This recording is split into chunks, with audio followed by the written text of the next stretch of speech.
There we go. Took a second to get the microphone on. Okay, hello everybody, and welcome to another edition of Snap Togeth Saturday. Today I'll be building the Super Mini-Pla. I don't know what the kanji said, but the live boxer. Choju Gatai probably. Choju Gatai live boxer, I don't know. I'm assuming. But anyway, Live Boxer is the second robot from the 1988 series Choju Sentai Liveman. It is the component, I did spot a leader class scavenger in TK Maxx the other day, but that still had like the window, and it was 18 Damn it to you, I like you, but not quid. They can't give them away. Okay, sorry about that. Anyway, as I was saying, Live Boxer is the second robot of Liveman. It belongs to the 4th and 5th members. Green Sai and Black Rhino. And the component Zords are Bison Liner and Sai Fire, as you can see here. And they can also combine with Live Robo to form Super Live Robo. If I can get this in camera, which is there. And a nice feature of the box, the original packaging that they replicated here, is that it lines up with the Live Boxer's packaging art to make the whole picture. My camera reversed? No, it's not reversed. That's the problem. I'm thinking it's reversed, but it's not reversed. All right, so yeah, this is, I don't want to get too much into this because I honestly haven't seen that much of Liveman. I've liked what I did see, but I haven't seen a whole lot of it. But this robot looks fucking cool. And I forgot to bring the actual live robo down with me. Did I? I thought I did. I meant to. Whatever. I'll get it if I need to. But without further ado, let's...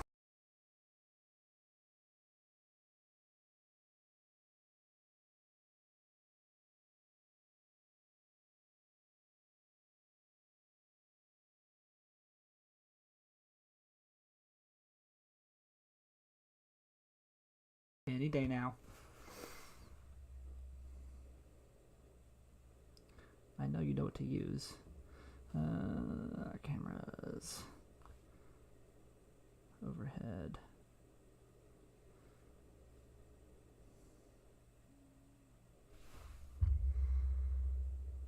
You were working a minute ago. You were working when I was trying to test you. Why aren't you working now?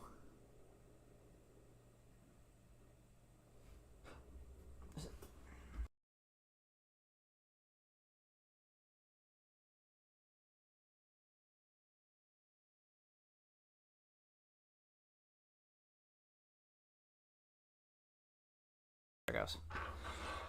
Alrighty.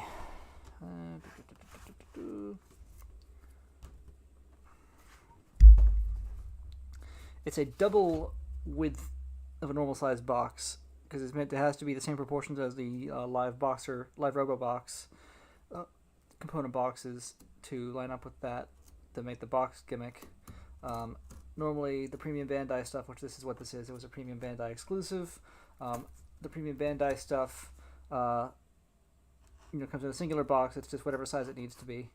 Doesn't really try to align with the size of the the mainline releases, the retail releases, but for Dragon Caesar and Live Boxer here, they did so because they work that way. So let's unpack this. Get my tools off to it. Dropped my knife. Off to a great start here.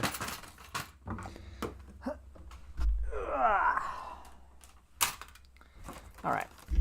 Those are the pre-painted parts. The face for the Super Live Robo. No, that's the regular the Live Boxer, the horn. What these red bits are, I believe those are... I'll figure it out. And the helmet piece for both robots. My singular Ramune candy, and then my bags, and my instructions. Alright. I have a tradition of photographing the contents of a package, so let's do that. No musician, I don't care.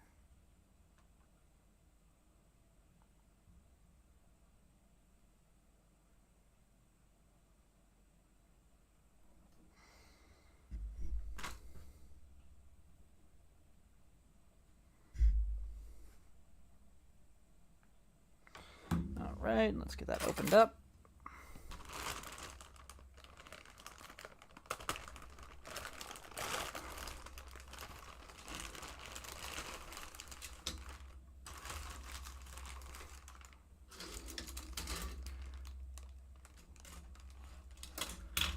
It's all sharing pieces. Okay, that's what they are. I was thinking maybe Live Box would be, or Live Sci-Fi would be one bag, and Bison Liner the other, but no, they're just all. This one bag is black, and one bag is everything else. So, which is fine. I don't mind that they do that. I sort of think, in hindsight, the only set that was still somewhat divided. I believe some of the Gao Ranger stuff was still had each sword in its individual bags. That's because some of them were repacks from the mainline anyway. So what you gonna do? What do I got here?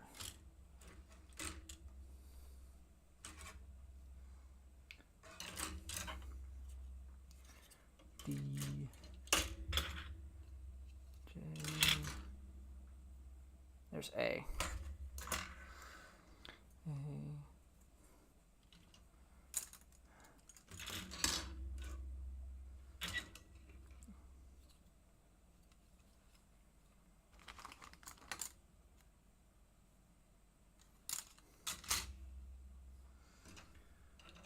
Find B.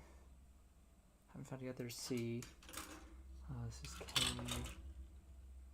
D. E. No, that's F. There's B. B, C, D. E. Just barely fits in frame. F.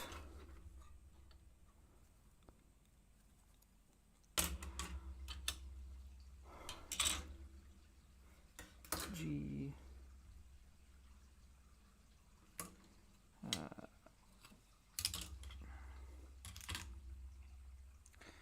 This must be H. Yeah, H. This is I. This is I. J.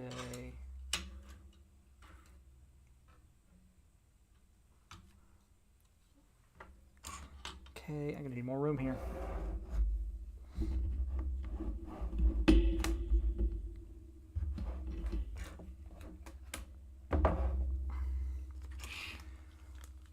This is K, so at least L and M. L and M. Okay, and then the parts in the baggie. I will not take out until I need them. And the stickers. Sticker.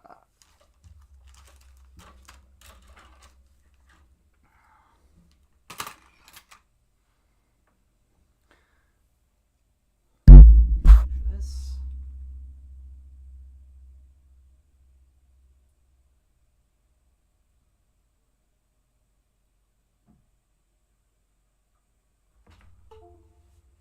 What is unplugged? Is it my phone?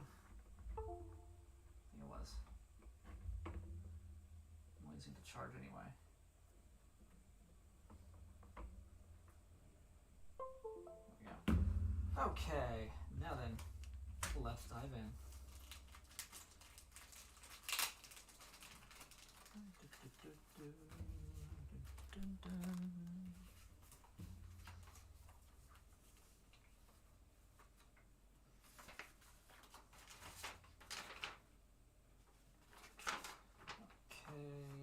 Bison Liner is the first is number 4, inside fire on the back of those instructions, so let me have to move some stuff out of the way so I can, actually focus on this.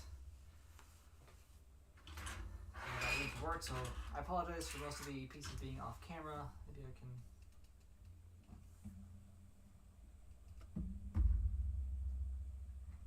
That works. Okay.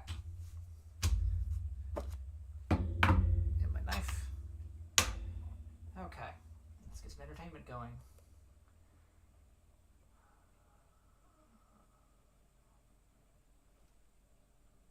The Constructicons, man, it's...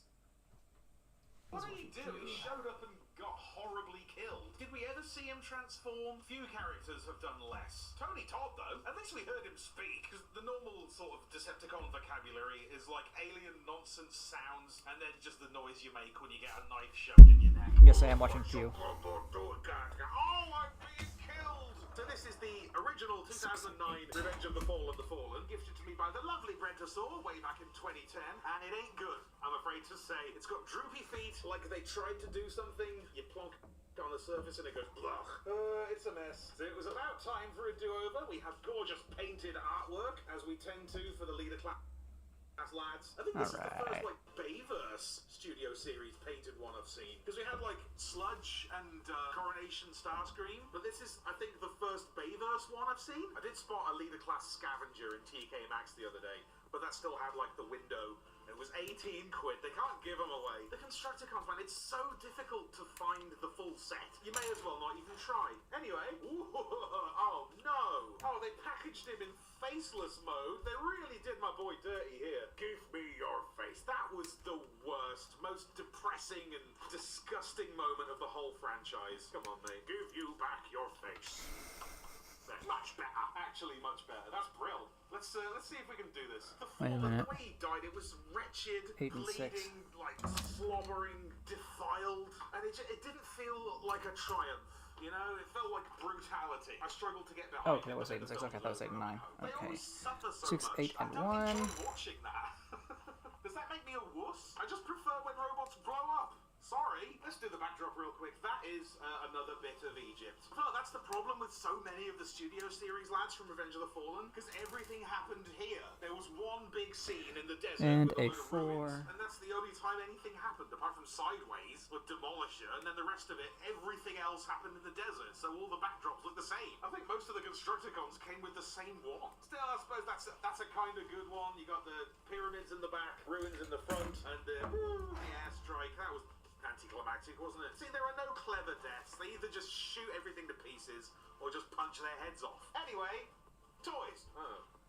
So what's going on with these dangly bits? Before we get to make the head, make sure I've got everything trimmed that needs to be trimmed. And then they meet in the middle. Have I got that the right way around? They both came off, so I don't know if these are the right ones. I think that's it, but it may be on backwards. But the point is it pops off very easily, so it doesn't really matter. These looks like they clip together, and they are his big long staff thing. Perfect. Alright, one boy with his long old butt scratcher. Butt scratcher. Remember that? That was funny, wasn't it? 15 years ago. Yeah. Gosh, he does look like a Bionicle, doesn't he? He really does. That is kind of impressive, I gotta tell you. It is kind of a sick robot, man. So fully evil. Megatron's boss. Even eviler than Megatron. Even more eviler than that. Even less easy to understand what I'm looking at. Okay. Oh, that ain't bad, you know. That is pretty enjoyable. Little pipes eyes. and components and whatnot going on out here. Boof. Interesting sort of joint setup going on. Really reminds me of the Predator clan leader from the Kenner toys. I think it's this bit, the little frill. He's got the frill and the staff and the terrifying mouth. You know what? I kind of dig this. I dig this. As much as Revenge of the Fallen is a strange, annoying, weird, aggressive, horrible film, it reminds me of some good times. 2009 was a lot going on, but some of it was fun. And I remember being very, very hyped about Transformers 2. Revenge of the Fallen is the Disturbed of movies, because it's not good. I know it's not good, but part of me loves it, and I can't help it. Oh, that's easier. If you slide half of it in, and then clip on the other bit, that works loads better. Boop. Oh, yes, not bad. Light piping. That is sinister, baby. Obviously, it works in dead mode as well. Oh, you poor chimp. Legitimately hate that. Anyway, let's transform this big bozo. Oh, no. Ugh, they gave him a mouth. Oh, remarkable amount of effort has gone into subjugating this guy. I suppose what else are you going to do with it? What else did he do in the film? He did the normal Decepticon thing of showing up and dying. I really hope that doesn't continue in Rise of the Beasts. I hope they give him a little bit of space, a little bit of personality. Hopefully it will be good and not a horrible, mean-spirited mess of a film. Not to bang too much on the movieverse. I don't want to be one of those guys, but just let the Decepticons breathe for 10 minutes, please. Is that it? That's something. And then let's go up and then forward. I don't even really know what this turns into. We never see him transform, do we? We collect the toes into the middle. They don't need to be automatic. Here's another eye. Flatten out. They come up like so, and the legs clip into the shoulders. Knees just tab in here, the thing falls off and hits the ground. That's cool, love that, my favourite part. These things are supposed to clamp on here somewhere, but I'm not seeing it, man. This is very sort of weirdly nostalgic. It makes me think of like Revenge of the Fallen Ravage, because Ravage in the movie is just a robot alien panther thing, and then for the toy they're like, re-entry mode. It just curls up in a ball, and it's like, there you go. And this very much feels like that. It's just, I don't know, spaceship. In the vein of movie 1 Megatron. It doesn't look like anything, but it can be. Alright, and then let's make the things on the side of the face here. G5, I5, E1. I don't know, just an evil triangle, isn't it? That is definitely an upgrade, and it's something of a redemption to the original Fallen. I prefer this a lot. What I really want to say is that this is the Revenge of the Fallen. But it kind of still has a lot of the same problems that are just endemic to this E1. robot. Having no real defined alt mode to change into, that is what is gonna happen with this guy. He's gonna look like this, and parts are gonna fall off. Those are really pointless. I fully don't understand why those are there. They don't look good in the robot or alt mode. They don't really help, and they just come off. Oh, whatever. Looks like GoBot. It looks like Vamp. Yeah. Hold up. Do you remember Vamp from the GoBots? The monster GoBots?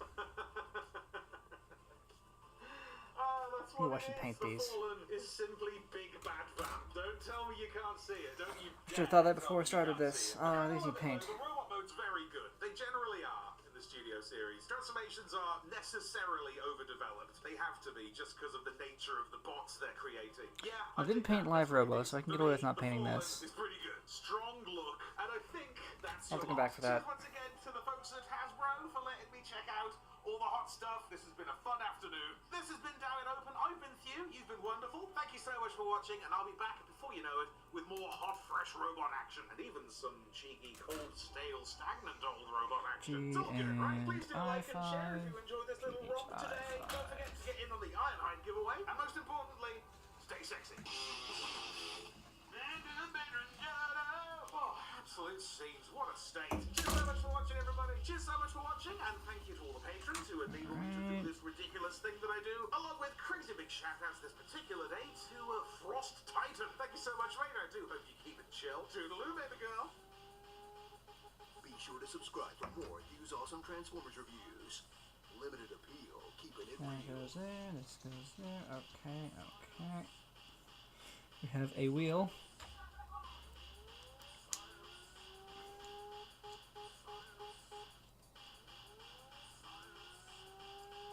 And same thing on the other side, I assume. Yeah, 6 and 2.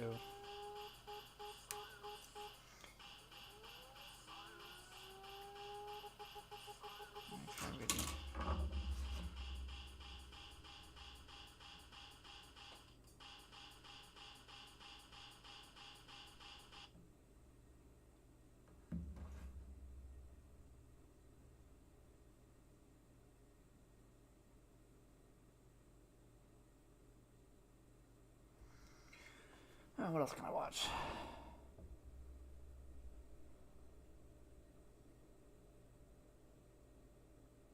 Oh shit, it's Saturday, there's new basics. The basics on Dion. That is an obscure character, alright.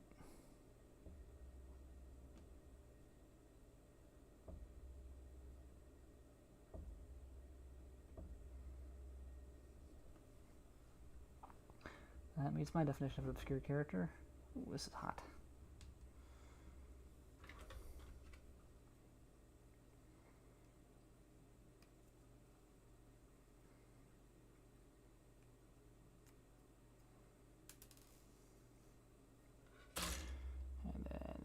With this.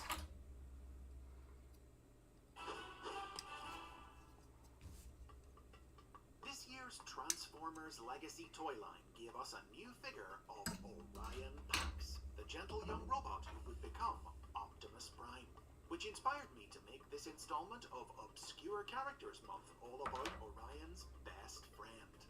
These are the basics on Dion.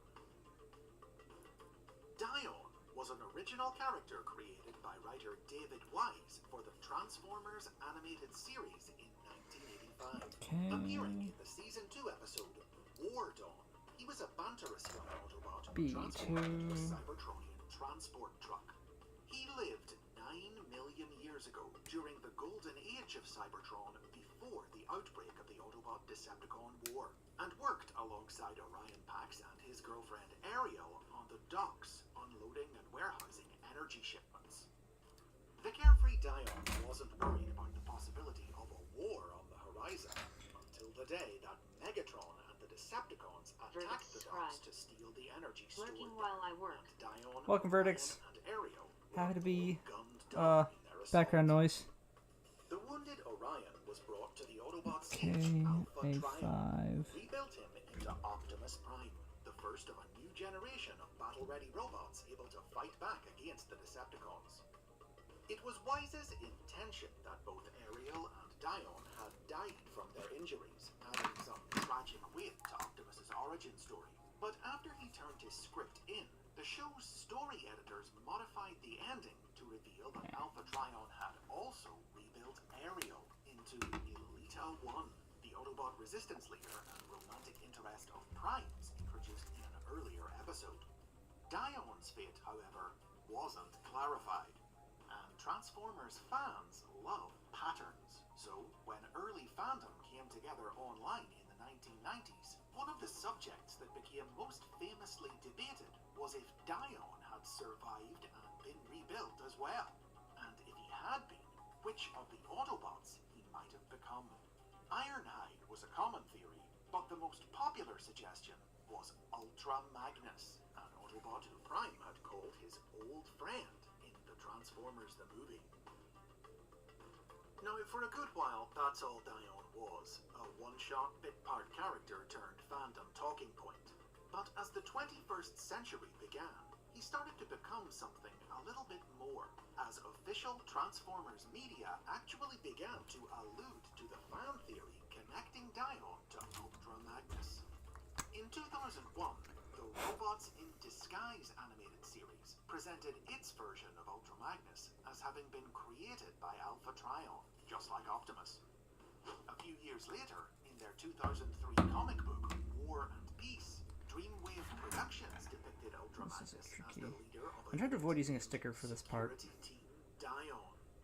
But still, these were hardly definitive confirmations, and the stories weren't part of the original cartoon's continuity anyway, so the debate was far from settled. In 2005, Dion got his first ever toy, a recolor of the 1986 Autobot Wheelie, which transformed into a Cybertronian minicar and was sold by Japanese online retailer eHobby in a 2-pack with a recolor of the Autobot Cup as Orion. Things were quiet for Dion for a few years after that, outside of a brief cameo in the first episode of Transformers Animated in 2007, which featured recycled footage of him lifted directly from War Dawn.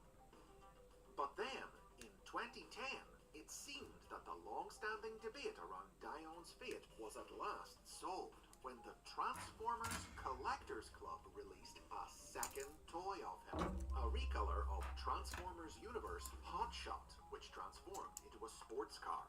This figure served to finally reveal what became of Dion after War Dawn. He had been recovered by the Autobot Elite Guard and rebuilt into this new form by Guard engineer Copter, with whom the toy came packaged. Unlike Orion and Ariel, however, Okay, he now. hadn't taken on a new identity. Oh, okay, I see how it's supposed to Still be. just Dion. Dion's post-War Dawn adventures were detailed in the club's exclusive comic strip. His I need to take experience that out with and Megatron had do that convinced some him more he with could that. no longer ignore the looming threat of war, and so he joined the Elite Guard to help protect Cybertron. Sadly, tragedy would strike Dion again when his unit came up against the Decepticon combiner, Bruticus. Though he was able to defeat the giant by blinding him, Dion's entire team was wiped out in the fight, making him the only survivor. However, halfway through this story, a problem arose thanks to one of Hasbro's online fan Q&A sessions, in which company reps responded to a question about Dion's fate by saying that, in their minds, he had died and never been rebuilt. Now, this pretty clearly contradicted what the club were doing, so the club writers were instructed to kill Dion off again to But- bring their story in line with Hasbro's official word. Bruh. Still, they were able to have some fun with this dictate.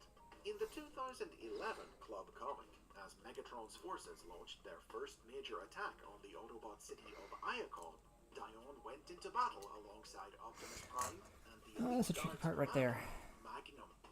Magnum was taken out by a blast from Megatron. Peace be The same one. would have happened to Optimus if Dion hadn't thrown himself in front of his old friend at the last second, taking the shot for him. In the aftermath of the battle, Alpha Trion examined Magnum and Dion's wounds and reported that he could only save one of them. The other was too injured to help. This lone survivor was rebuilt to become Ultra Magnus. But the story very deliberately never said whether it was Dion or Magnum. And thus, after starting out with the plan to provide a definitive answer, the club instead ensured that even decades later, the mystery of Dion's fate remains Well, that's mean. solved. The release of the club toy was followed by a few appearances for Dion. Okay, I've got a head here. Add the horns, G3 and G4. Those definitely need to be painted. I can take those off and paint them. Combined his original cartoon and club toy designs to give him a new look. But since then, there hasn't been much new to say about him. However, with the release of a new wheelie toy in the Studio Series toy line in 2022, and a new Hotshot figure in the Legacy toy line in 2023, perhaps the day might soon come when Dion will live again. And those are the basics on Dion. What are your thoughts on his fate? Ironhide, Magnus, did he get rebuilt at all, or did Dion just die? Let's hear him in the comments, and be sure to like and subscribe so you don't miss next week's third installment. Did he say there was a new toy coming up? I missed it. I missed that part. There hasn't been much new to say about him. However, with the release of a new wheelie toy in the Studio Series toy line in 2022, and a new Hotshot figure in the Legacy toy line in 2023, perhaps the day might soon come when Dion will live again. Neat. And those are the basics on Dion. What are your thoughts on his fate? Ironhide, Magnus, did he get rebuilt at all, or did Dion just die? Let's hear him in the comments, and be sure to like and subscribe so you don't miss next week's third installment of Obscure Characters Month.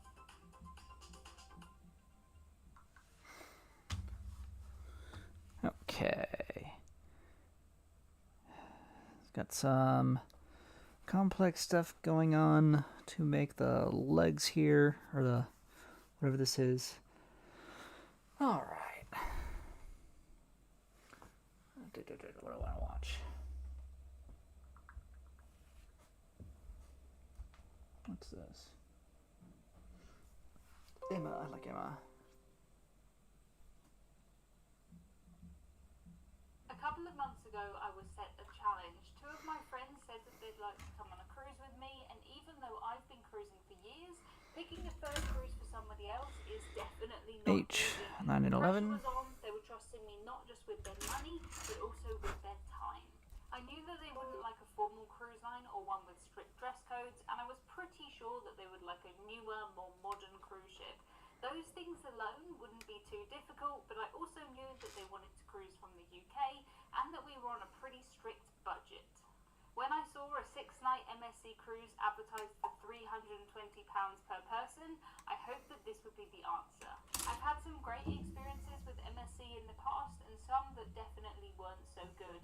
It isn't uncommon to see complaints about MSC's food, their entertainment, their service, but for £53 per night, I figured it couldn't go too wrong. It was cheaper than any budget hotel on land. We boarded the MSC Preziosa around midday, and embarkation was so incredibly easy. We had to show our passports, our COVID vaccine certificates, and our cruise tickets, but that was it. There were no more COVID tests or any other checks. We went straight through security in this very cool cruise terminal, and our cruise then was ready to start. I did notice straight away that my cruise card said late dining on it. I had requested early dining before the cruise, but I thought it'll be fine. I'll sort it out when I get on the ship. MSC's pre- and post-cruise customer service is not the best. Sometimes it just doesn't exist. But but I've always found that the staff on board are lovely, so it's usually easier just to wait and sort out your problems on the ship. Preziosa was built in 2011, and my most recent MSC cruises have been on the newer and the bigger MSC ships. I didn't know how I would like going back to a smaller and older ship. I knew that to my friends though, this ship would still be absolutely huge. At full capacity, the ship does hold over 4,000 guests, so she's definitely not small. Not on any scale is she a small ship. We walked straight into And the ship and then arrived in this big F2 and atrium. F4. The atrium was sparkly, it was shiny, and it was exactly what I expected from MSC. Every step in the F2 and staircase 4. has crystals in it, and it is estimated that every single step costs $10,000. Jesus I Christ. often joke that MSC stands for the most sparkly cruise, and I personally love this modern design. Even though the ship is over 10 years old, she still felt brand new to me. The staff were constantly cleaning, and the MSC ships are definitely some of my favourites. MSC actually have a signature scent that you can buy on board in the gift shop. Four? You can buy it as okay. a room spray, That's the you can buy fist. it as a perfume, and it is the smell in the shower gel that you will use on an MSC cruise. For some reason, the MSC app that we used a lot on our last MSC cruise isn't supported on the older ships like Preziosa. I've never known a cruise line before to only have its app work on some of its ships. I've become so used to using apps on cruises to check my onboard account or things like the daily schedule or the deck plans, so I did wonder if it would feel like I was going back in time. I did come up with a few hacks to compensate for the lack of an app, but more about that later. MSC cruises do vary a lot depending on where the ship is sailing and who is on the cruise. As we were booking a round trip from the UK, I did expect most people on this cruise to be British, but I was completely wrong about that. On this cruise, there were 62 different nationalities, 21, yep. and I don't know how Okay, many let me different figure out which way this languages. fist is supposed to In every go. single port on this cruise, we picked up new guests. I'm pretty sure more got on in Southampton than anywhere else, but every single day, new people came and the existing people left. As we embarked, there were lots of crew members trying to sell us drinks packages, specialty dining, spa treatments. This is pretty common on an MSC cruise, and given how little we paid for the cruise to begin with, I wasn't surprised that MSC would try and get money from us this way. I didn't buy a drinks package, and I didn't plan on spending any money on specialty dining or spa treatments. Normally I'll check on my phone on the app how much I'm spending, so I hope that without that app I would still be able to keep my spend down. I had a couple of tasks on my first day to-do list, and it was to complete the safety drill, to find my cabin, and to sort out the dining times. We headed straight out to the top deck to get a drink, sure and then I got decided to find our cabins. MSC had a balcony offer upgrade on at the time, so every person I met on this ship who had booked a guaranteed inside cabin had been upgraded to a balcony. I did meet one person on board who was still in an inside cabin, and they were there because they had picked their specific cabin location and they wanted Okay, to that's the keep that one. I outside. didn't know how much we would So use the put balcony this. in reality. We were sailing around Northern Europe in October. Every place that we went to was very industrial, and because we had quite long days in port, it was dark for every sail in and sail away. We first went to my friend's cabin in the middle of the ship. They were assigned a junior balcony on deck 12. It did feel quite small, and it was missing the sofa that I'm used to in most balconies, but I loved this design, and it felt very modern, it felt very clean.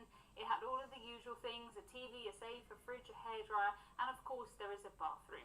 My cabin was further forward on deck 12, and I actually did film a time-lapse of me walking the length of deck 12. This ship isn't a particularly big ship, And but then walking make the from outer one arm end to the other still took me 3.5 8, minutes. 9, and 11. This is one reason why some people turn down cabin upgrades, because if you're upgraded, you can be given a cabin anywhere on the ship, and you could be 3.5 minutes away from your friends. It didn't matter to us because we would just kind of meet in the public spaces. Our cabin was a premium balcony that measured in at 18 meters squared. The junior balcony was 14 meters squared, so it was quite a bit smaller. The design was the same, but our cabin was just a little bit And longer, and our balcony 11. space Gonna make was the a little upper bit bigger. arm. Still pretty small, but a little bit bigger. We could see the bridge from our cabin as we were very, very close to the front. I'd often see people up here working away, usually inside the bridge, but sometimes I would see people cleaning the outside. I have no idea how much this person got paid, but however much it is not enough. Give this guy a pay rise. We had loads of storage in our cabin, and we had everything that we needed. A kettle would have been a nice addition, and MSC do sometimes add kettles to their cruises that are sailing from the UK, but because Preziosa is only doing a couple more cruises from England, I think they decided to keep the kettles, and I can't blame them. The bathroom had one of my favourite features that I've ever seen on a cruise ship. The shower doors folded inwards into the shower so that when you aren't using it, there's more space in the bathroom. This means that there's more space on the toilet, which is great for plus-size guests, and it meant that when I was drying off after a shower, I didn't keep banging into right that there. door. Sadly, MSC haven't done this on So any this of part, their newer ships, which I think is a shame. I thought accordions, this was not great, accordions, and it but worked very this well in the telescopes shower out door too. It didn't to kind of give you leak the into elbow, room. The but also safety drill was folds different like from my that last for couple of transformation. MSC cruises, and it That's may good. have been because of that lack of Alright, an now I elbow. have a sticker that I definitely couldn't paint. This emblem 23, I believe. Yeah, But more 23. recently, you'll kind of watch the videos on your cabin TV, or you'll watch them on the app, and you'll just do it whenever you're ready.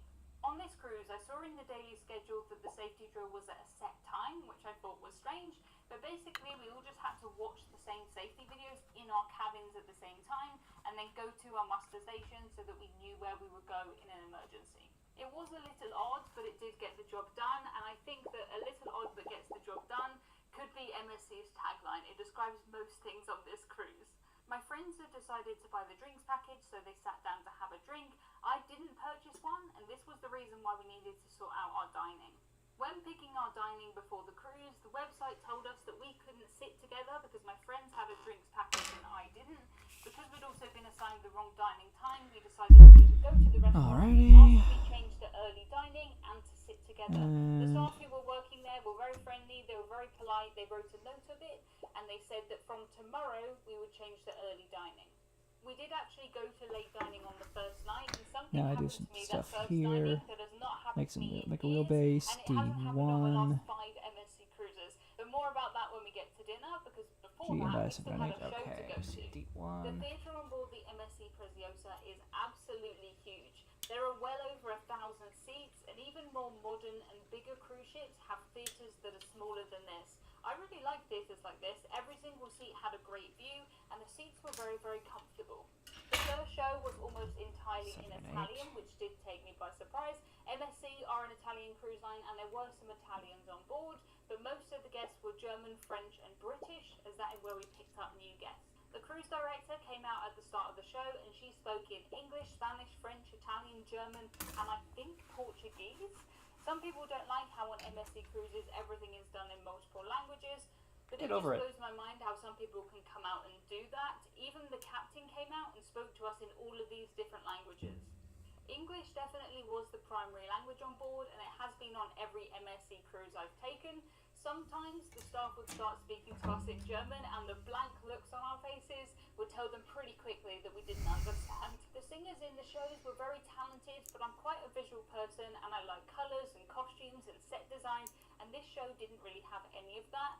I did kind of sit there and think to myself, oh no, what have I got my friends into? This is just like an MSC cruise from 10 or so years ago. I hope that the shows would change to be more what I was used to from an MSC cruise as the cruise went on, and thankfully they did. The rest of 6, table sharing with other guests. There was no mention of table sharing before the cruise, and I normally do opt out of it if I can. We had a Okay, I'm still online. Okay. I saw it disconnected for a second. I was worried. Should it still be on? Say hello if you're still there.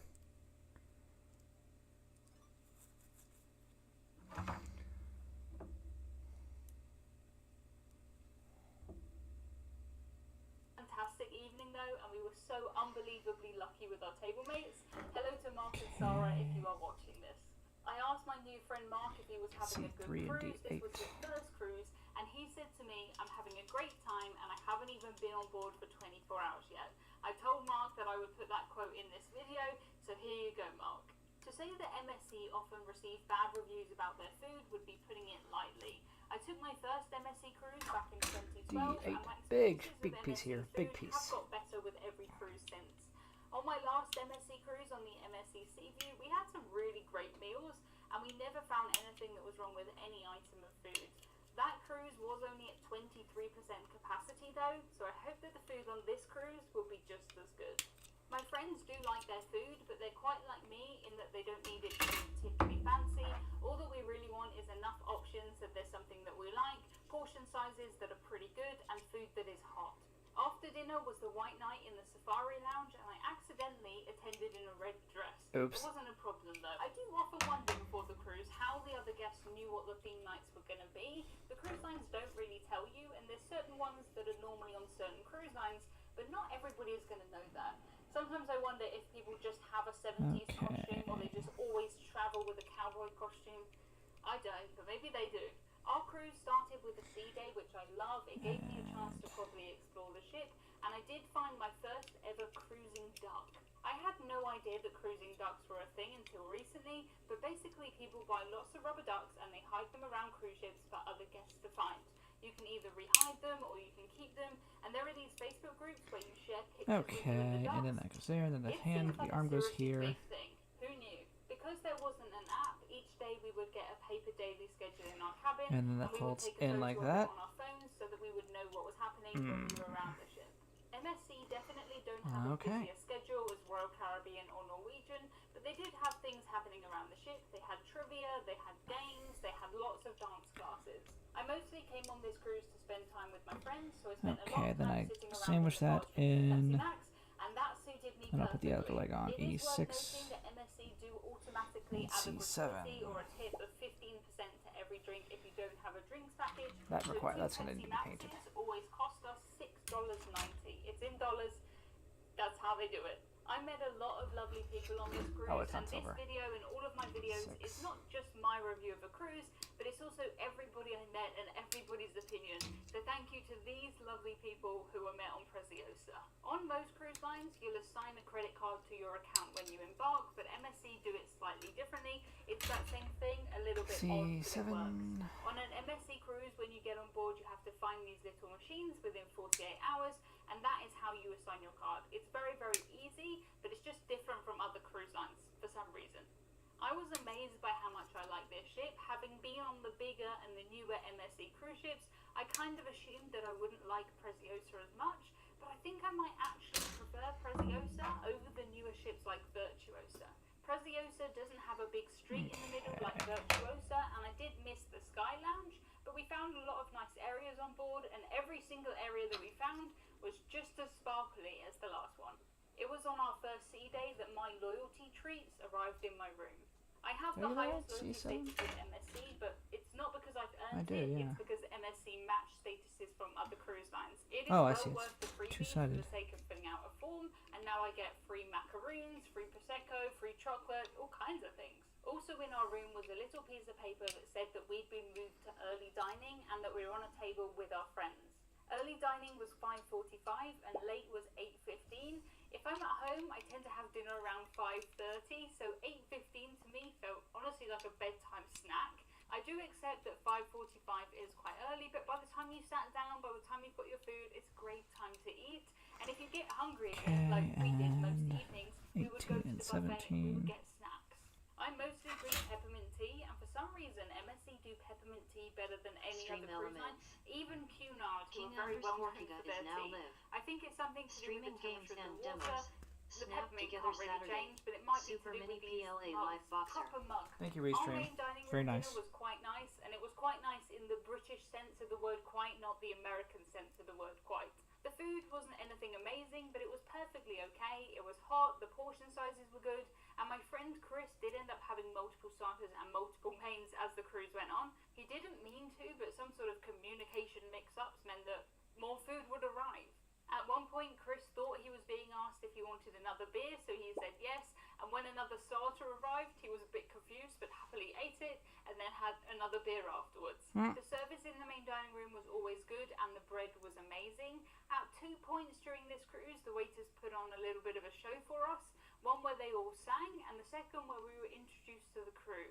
One thing that is a little bit odd about MSC cruises is that because everybody is getting on and off every single day, there isn't really a welcome on board or a thank you for cruising with us day like there might be on other cruise lines. Sometimes you'll watch a show on day 3 of your cruise that really sounds like it's the end show, because it is for some people, but you've still got the rest of your cruise to go. Next up on the schedule was a show called Treasure Island, and it told the story of Billy Bones the pirate. I have to admit, when they got to the end of the show and they said, "That's the story of Billy Bones," I was like, what? Who? There was a story? I didn't get it at all. But what I liked from the show, very fun to watch. It was a mix of acrobatics, dancing, singing, magic, you name it. They went all in on this show. It was definitely more what I expect from recent MSC cruises. Their entertainment definitely has improved in the last few years. It's still bizarre. It's definitely bizarre, and I think it always will be, but it's entertaining. That's what you want from entertainment. I would describe MSC shows as amazing, crazy, and I did spend a lot of time on And then this cruise fold thinking this about what up, MSC and now I put this big old It sticker stands for Mediterranean Shipping 20 Company, technically, but that's not really as fun around. as maybe sort of chaotic. If you can think of any MSCs, let me know in the comments. We ended our evening in the way that we normally did, and that was at the pizzeria. MSC's pizza is very, very good, and I would put it just below Princess in terms of quality, but way above Princess in terms of access to pizza. You could get pizza round the clock. I don't know if they ever closed it, but I never found it closed. They don't just have normal pizza there either, like a margarita, a pepperoni, or a Hawaiian. I had pizza that had seeds on it. I had charcoal pizza. I tried all kinds of things, and all of them with ketchup, of course. Pizza definitely needs ketchup. What the fuck? At that point, I was reminded how different Emma, you're canceled. cruises are to other cruise lines. When we went back to our cabin, I saw suitcases lining the corridor, and normally you'd only see this on the last day of the cruise, and it was the last day of the cruise for these people, but it wasn't for us. That's kind of a nice feeling. Our first stop was in Hamburg in Germany, followed by Bruges in Belgium and Le Havre in France. Both Hamburg and Bruges are quite far from the port, so you need some mode of transport to get into the city. In Hamburg, we used the MSC shuttle for €11 each, and in Bruges, we used the Cruise Express bus.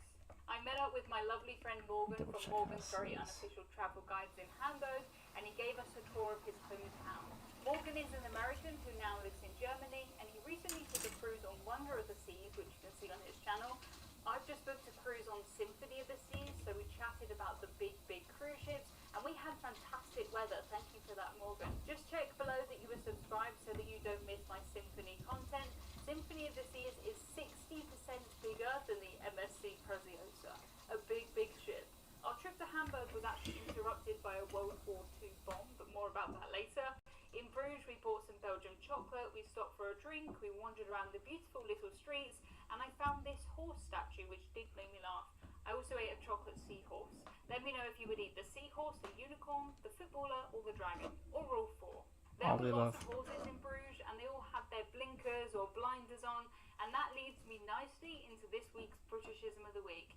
Here in the UK, the little lights that flash on a car to show which way you're going, they're called indicators. In the US, as far as I can tell, you call them blinkers or turn signals. It is always indicators here.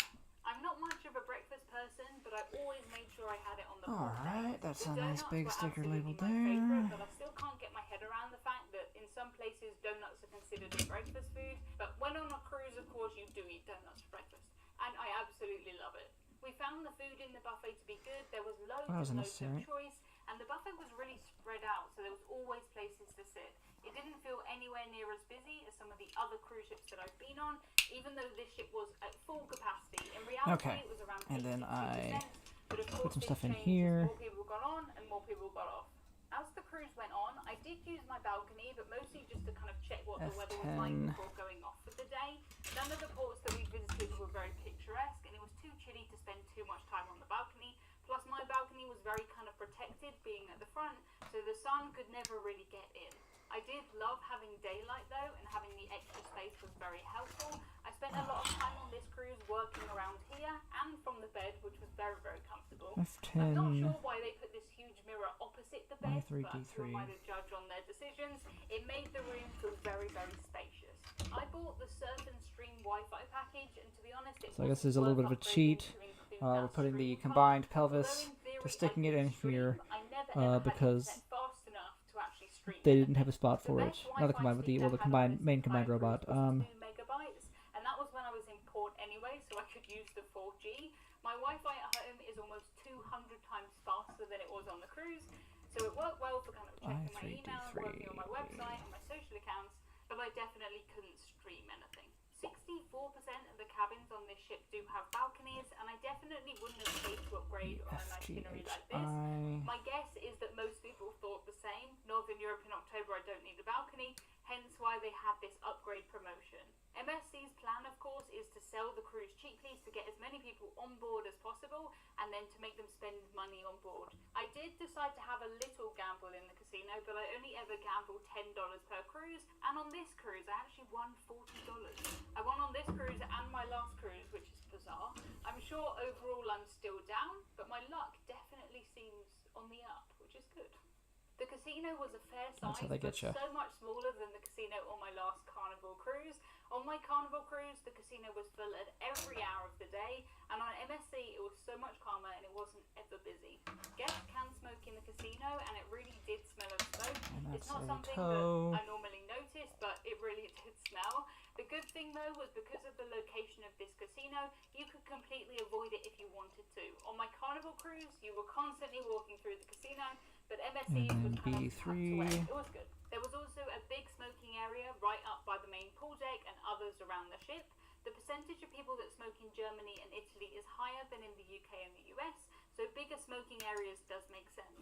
Guests can't smoke on their balconies on an MSC cruise, unlike the other Italian cruise line Costa, where guests still can. Apart from my $10 gambling budget, the only other thing I spent money on during this cruise was soft drinks and a little bit in the gift shop. Okay, that MSC is more or less done. When booking a cruise from the UK, so I didn't have to add gratuity like you do on a lot of other cruise lines.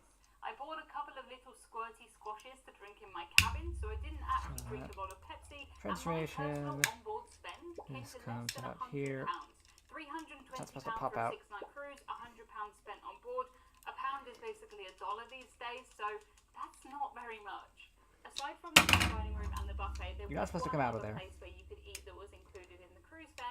It was the sports bar, and I didn't know about this one until I saw pictures from my friends Johnny and Will who went, and I thought, alright, so that's the, okay, that's the upper body. In the sports and bar, then this makes the burgers, toe for the combined form. Okay, chips, and there was a veggie burger on the menu too, so I was very happy. We ate our meal next to the bowling alley, and MSC do have other things like Formula 1 simulators. You have to pay for those though, so of course I didn't, but they always seem very popular. There's always someone on them. I did worry that the lack of an app would be annoying, and I did find it annoying in a few ways. I like to be on a cruise to check how much I've spent. I like to see, So what giant robot that turns into a different giant robot are we building today? On this cruise. Not a huge Pretty sure the title answers that, but it is, this is better Live Boxer. You also couldn't see your onboard account on. So I believe my introduction answered that, and the title of the video should tell that as well, but it is in the pictures in the bottom. But this is the Live Boxer. It is the second robot from 1988's Choju Sentai Liveman. It is composed of the Skyliner, which I'm building right now, and the... No, sorry, this is the Bison liner, and Sci-Fire will be another one. This is Bison liner, is the black Bison train thing. To combine with the Sci-Fire to make Live Boxer, which can then combine with the Live Robo that I built 2-ish years ago to make Super Live Robo. So yeah, that's on tonight's agenda. Oh, okay, that's how that's supposed to work. Okay, that's where that attaches in like that. Okay. That addresses that complaint. They did. Okay.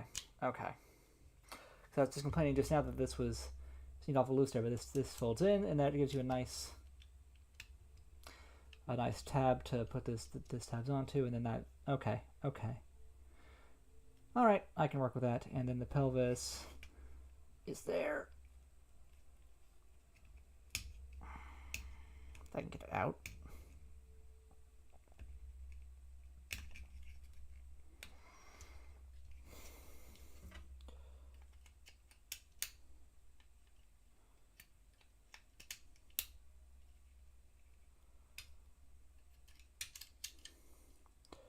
And I don't have the necessary components to attach that yet, it doesn't look like.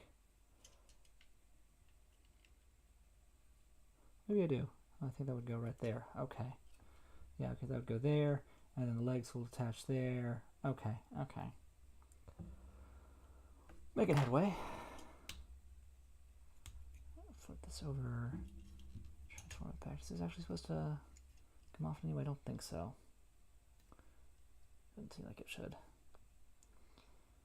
Alright. Slide that back on in there.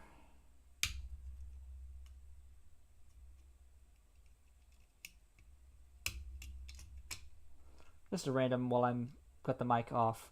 If anybody hasn't watched Weird yet, the Al Yankovic biopic, you need to watch it. It's hilarious. Was this supposed to put stickers on there? Didn't say that it was, but there's clearly supposed to be stickers.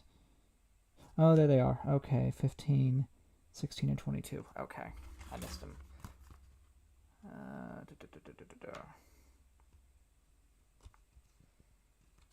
It's 22. Where's it go? Okay, I can work with that. Stickers in this one, stickers in the older Sentai kits in general, I think. Little designs, I mean, not the older designs, like from the 80s, don't lend themselves to paint as well because they're more blocky designs, and the paint is more the detailing is more mechanical. So it's not always just a smooth paint application, or would be. So I'm more comfortable using the stickers on these ones. Less of a hassle.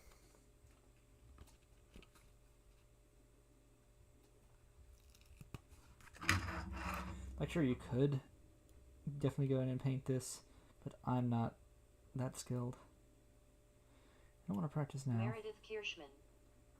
I was gonna make bread, but then I got the dough out of the oven and there were mice footprints on it, so. Oh shit. That's a problem.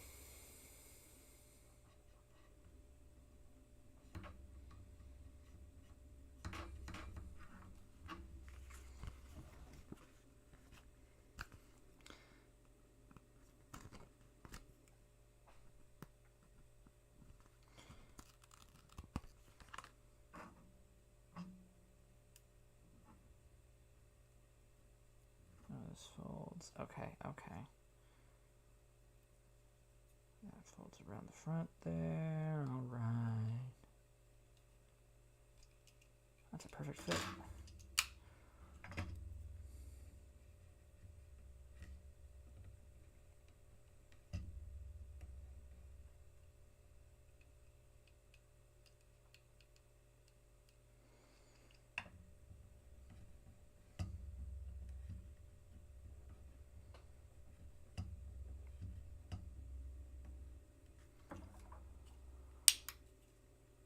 Not a fan of that part.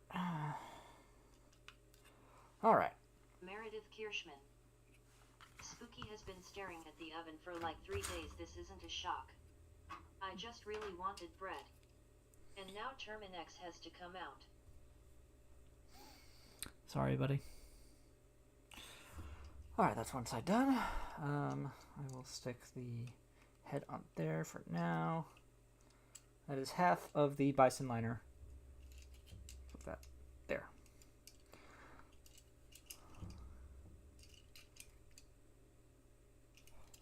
Not much of a looker on its own, but put that on camera. Resume my video. Play, damn it. On the cabin TV, or if you could, I never found it. So I didn't want to keep going to reception to get printouts of my onboard account. I did find a way to do so.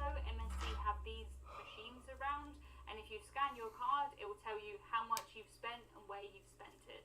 My friend Ruth did see on these machines that she had a drink charged to her account that shouldn't have been there, so we went straight to reception. There was no queue, no line at all at around 3 p.m. The person working there was very friendly, very polite. They just took off the transaction, and I'm glad that we did it then rather than waiting to the end. Overall, this cruise was pretty relaxing, but there was one thing that I think the word dramatic describes it best. When we were trying to get back to the cruise ship in Hamburg, there was a World War II bomb that was being defused, and they closed the port completely. To find out how that went and why it couldn't have happened at a worse time for me, watch this video next. Alright, fine, I will. I like you, Emma. She had port completely. To find out how that went... Wait, I might have watched this one. A couple of hours ago, I was standing in a line and I was waiting to get a shuttle bus back to this amazing cruise ship. Oh, I think I did watch this one. I was standing in the rain, I was in Hamburg, Germany, and the first sign I had that something wasn't quite right, was a message that I received from my friend. The message said that they've got to close one of the roads by the port for 2 hours because they're doing a bomb disposal. My friends had decided to head back from Hamburg a little bit earlier than us. They got on the bus around 30 minutes before we did, and you would think that would mean that they would get back to the cruise ship before us, but they didn't. This is one of the weirdest trips, weirdest journeys that I've ever been on. Yeah, I heard this one, okay. At this point, I really wasn't worried. I saw the message and I didn't really think about it again. I thought, so what, they've got to close a road. I'm sure there's other roads. I made a couple of friends in the queue, so we were chatting, and I thought, it'll be fine. At this point, when I was standing in the line, I really was starting to need a wee, but I thought to myself, this line won't take very long. The bus only takes 20 minutes. I can hold it until then. If I had a time machine, if I knew what was going to happen, I would have definitely made sure I went in a cafe or something, but I thought it would be okay. When we got on the bus, we were driving for around 30 or 40 minutes, and I knew that the journey in only took us around 15 or 20 minutes, so something was definitely not right there. Nobody on the bus knew what was happening, nobody had told us anything, but because I had a friend who was on this bus ahead of us, I had a bit more news. She had police come onto her bus and tell everybody what was happening. My friend had shared her location with me, and I had shared it back so we could see each other on the map, and it was at this point that the driver of our bus made an announcement to us. Police found the bomb from the Second World War in the harbor, and now they close all the roads, and we come not to the ship. This is a problem here. We carried on driving until we reached a block in the road, until we couldn't go any further. very We saw police, we saw stiff. fire engines, and as we were That's much stiffer than the stopped other there, one was. rain That's weird. turned to thunder and I put it in. I had to put it in the right way. It lightning. didn't only goes in one way. Film. You could not make this That's up. weird. At this point, I needed to go to the toilet so bad. I was either going to cry or I was going to throw up. It was the type when you get a cramp, you can't even stand upright because you really need to go for a wee. And I didn't want to walk down the bus. I didn't know if there even was a toilet on the bus. I didn't want to walk past everybody, but I decided I had to. It wasn't a great option, but the other options were much worse. Thankfully though, and my goodness, I'm so glad, there was a toilet on our bus. When I first went to the door, I thought that it was locked, and I was ready just to kind of collapse to the floor, curl up in a ball and cry, but it wasn't locked. I managed to go to the toilet. Not the most pleasant experience, one of those tiny little coach toilets under the stairs, but I was so grateful at that point. I have heard since that some of the other buses that were on the same journey as us didn't have toilets, and some people had to go to the toilet in the bushes. If you have a certain equipment, that probably is okay, but for around half of us, that's very difficult, especially in the rain, in the middle of Germany. At this point, I felt like I could relax, so I came back to my seat, and I was ready to sit in that seat for an hour or 2 hours, or however long this took. My friend had kind of gone up the road and gone off to the left, and their bus had been told to just park there and wait. So I was expecting us to go Any way I the can same get this way. out to... To my surprise, when we got to this kind of junction, the road was closed, we went to the right, which is the way that we wanted to go. So I was messaging my friend like, where are you going? She was in a random petrol station, but we were heading the right way to the cruise ship. We were just there at the right time. The bus driver did reassure us that we wouldn't be missing the ship, but this was around 4 p.m. and the ship was supposed to set sail at 9 p.m. So I really hoped that we wouldn't be missing the ship. I didn't want to be on the bus for 5 hours. I would rather have been in the bus for 5 hours though than standing in that line in the rain for 5 hours. I'm not sure how many shuttle buses there were going back and forwards. There might have been one after us, maybe two after us, but lots of people were left standing in that line with no real idea of when any buses were going to come back to them. I can't really get it out easily because I can't tell what it was shaped like. Let me see if I can check my pictures. If I can cross-reference a picture of how the piece looked. It's from the H-frame.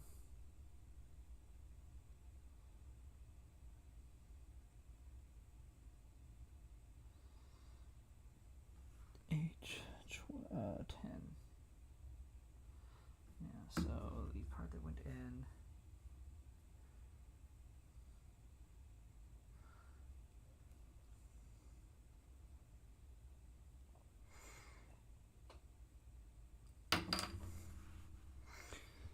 Problem is, like, if I can just figure out how to get this piece out.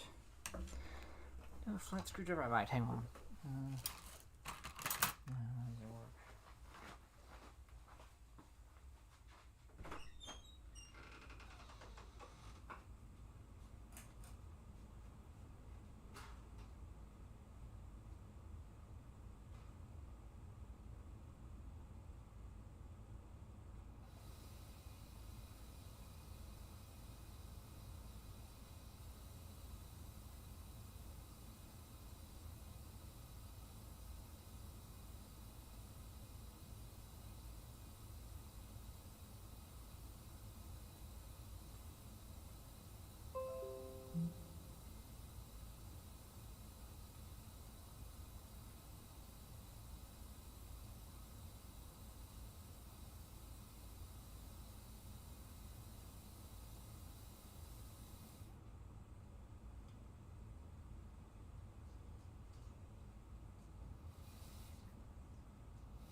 Maybe I can use these.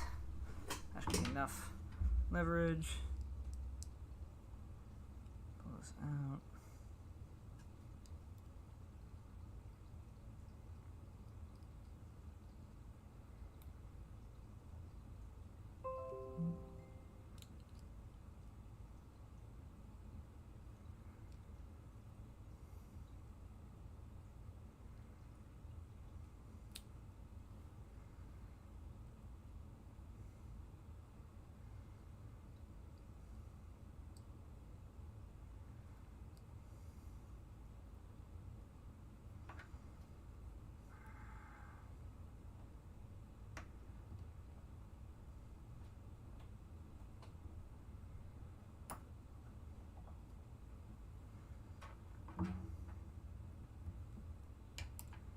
Meredith Kirschman. Thrilling action. I'm sure. Yeah, well, it's not always fun in games.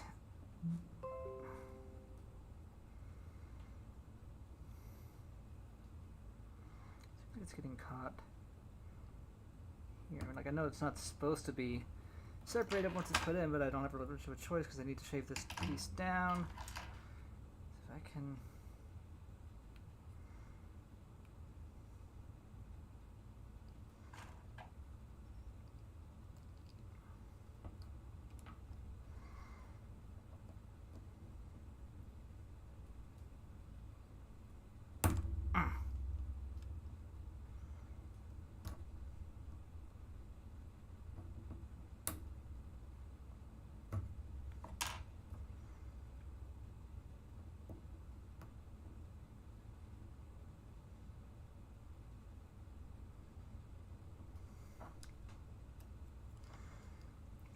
what is actually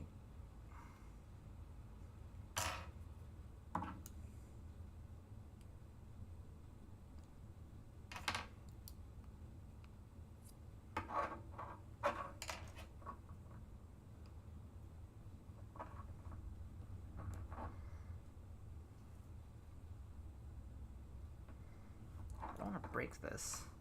I'm afraid I will.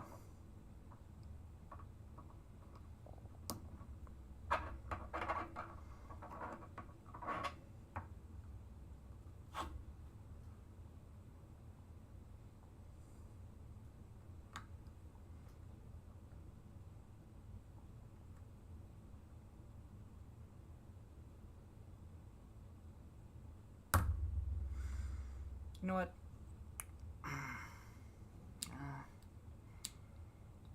It's getting better. I can live with it. Whatever. Alright. As I was. From there, we drove straight back to the ship, and it was only around 20 minutes. At this point, though, I had no idea what had happened with the bomb. We didn't have any more information, and I had no idea what 6, 7, had happened to 12. my friends. My friends who had got on the bus 30 minutes before us were now completely in the wrong direction, way behind us. We came back on board, and we got changed out of our rainy clothes. Around half an hour after we got back on the ship, my friends came back. Their journey, that probably should have taken around 15 or 20 minutes, took them over 2 hours. It was their first and second cruises, and luckily they're not the type of people to complain. They've been having a great cruise so far. I think they're still having a great cruise. And at this point, it was just a bit of excitement, I guess, a bit of drama for our cruise. We had paid 11 euros for that shuttle, and when you dock in Hamburg, you normally dock in this big industrial port. I can feel the ship moving now, so if you see me swaying, it's because we're on a cruise ship right now and we are moving. But there are also a few smaller places where cruise ships can dock in Hamburg, and I have been there in the past. I suppose it's just cheaper to dock in this industrial port, but you would think they wouldn't do that on this day because of the information that I found out later. I did what most people did, of course. I got back to the ship, I went on Google, and I had a look at what had happened with this bomb. Of course I did. You can imagine my surprise when I went on the internet and I found out that this entire thing was planned. They found it a couple of days ago. They planned to defuse this bomb today. And they knew that before our ship got here. Before this, I was kind of thinking, well, what can they do if they found a World War II bomb? That's not their fault. Nobody knew it was going to be there. Turns out they did know it was going to be defused this day. I do find it strange that they still decided to put our cruise ship just beyond the place that they were defusing a bomb when they knew that they were defusing a bomb this day. You would think maybe they would let us go in the other place, or maybe MSC would pay to go to a different port. I don't know. I don't really know what happened there, but it was okay in the end. I had a fantastic day in Hamburg. I met up with my friend Morgan from Morgan's Very Unofficial Travel Guides, and it definitely has not put me off Germany or Hamburg or MSC or any of those things. The police had released a map that basically showed where the evacuation zone was and where people outside of that had to stay inside, and as far as I could tell, our bus was planning on going straight forward through that. The bomb that they had found was a World War II bomb, and they found it when they dredged a dam that's near the port. The evacuation zone was 300 meters, and the bomb itself weighed 250 kilograms. Apart from the fact that I really needed the toilet, I could have done without that part, but without that part, I thought it was all quite good. The way I see things now is either something goes well, or it's going to be a great story to tell. And here I am telling that story. Your Britishism of the week, I suppose, can be the loo. I really, really needed the loo. It's interesting, in the US, you guys tend to say, we're going to the restroom, we're going to the bathroom, it's all quite polite. Here in the UK, if you're in work and you're in a meeting and you need to go to the toilet, you just say, I'm going to the toilet, I'm going to the loo, I need a wee, that's fine. The last time I came to Hamburg, I was on board the Queen Mary 2. She is the last remaining traditional ocean liner, and she has very strict dress codes on board. To find out how I go on with that, I'm definitely not really a traditional cruiser. Check out this video next. Alright, what do I want to watch next? I didn't mean to close YouTube entirely. Whatever. Okay, I'm going to build the other side of this thing. Piece D7, yep.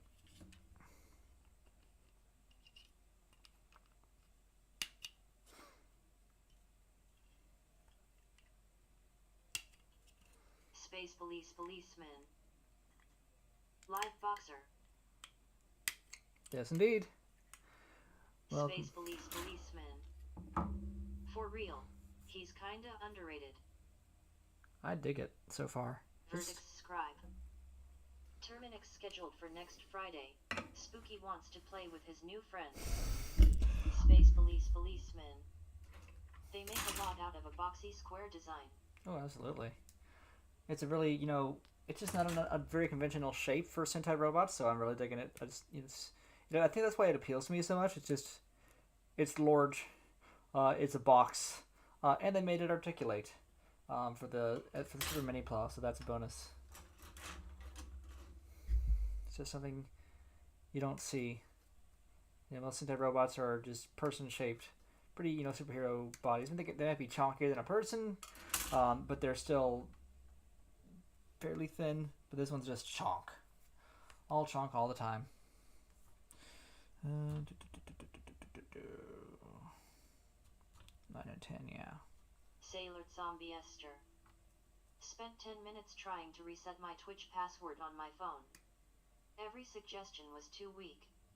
I am resigned to never getting back into Twitch from my phone. Verdict Scribe. They made it so kids could make cardboard box robots. Meredith, use a password generator. I keep telling you. I don't know what's going on. But if you just use a password generator, it'll work. You can have a 50-character password. You don't ever have to remember it. I use LastPass. Yeah. That's my suggestion.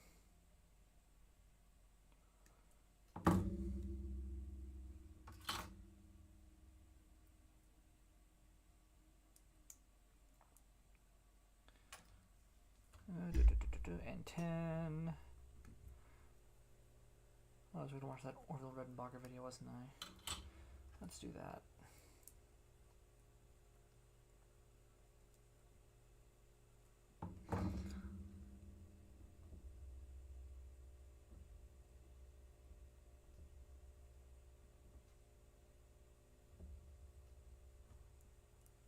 Today's video is sponsored by...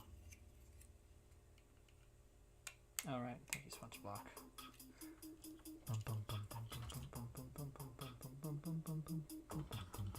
Orville Redenbacher. We We all recognize the name with their signature red packaging. Well, I'm guessing we all know because it's among the best-selling popcorn brands in the United States. It could be found in just about every grocery store across the country. All of the labels feature this man, who I'm sure many of us assumed was a fictional character, which is understandable because I'll admit that none of this seems real. Orville Redenbacher sounds like a goofy fake name. In this picture of the guy with the bow tie and the glasses, it looks like a carefully constructed mascot.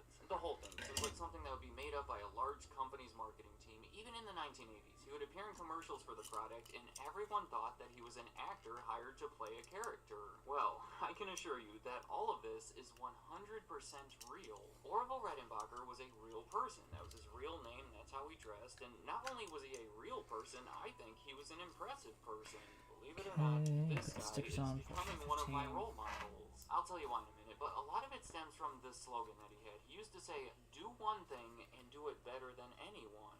Like you always say, do one thing, do it better than anyone. It's been sticking with me. I think that is some smart advice, and the perfect example of someone who was successful in following it was Orville Redenbacher. It's not a joke when I say this guy practically dedicated his life to popcorn. Changed the food, changed the industry, and still today, more than 25 years after his death, nobody's name is more associated with popcorn. He should get more respect. It's sad that so many people don't even think he's real, so that's my intention today. I want to do my part in spreading the word about Orville Redenbacher to hopefully help him get some more of that recognition that he deserves. His father was a farmer near a small town in Indiana, confusingly named Brazil. To this day, their population has always been under 10,000 people. His father was said to be a big fan of the Wright brothers, Orville and Wilbur Wright, so only 4 years after that famous first flight in 1907, when his son was born, he named him Orville. Those are the only two people that I know of with that name, so I thought it was interesting that they're connected.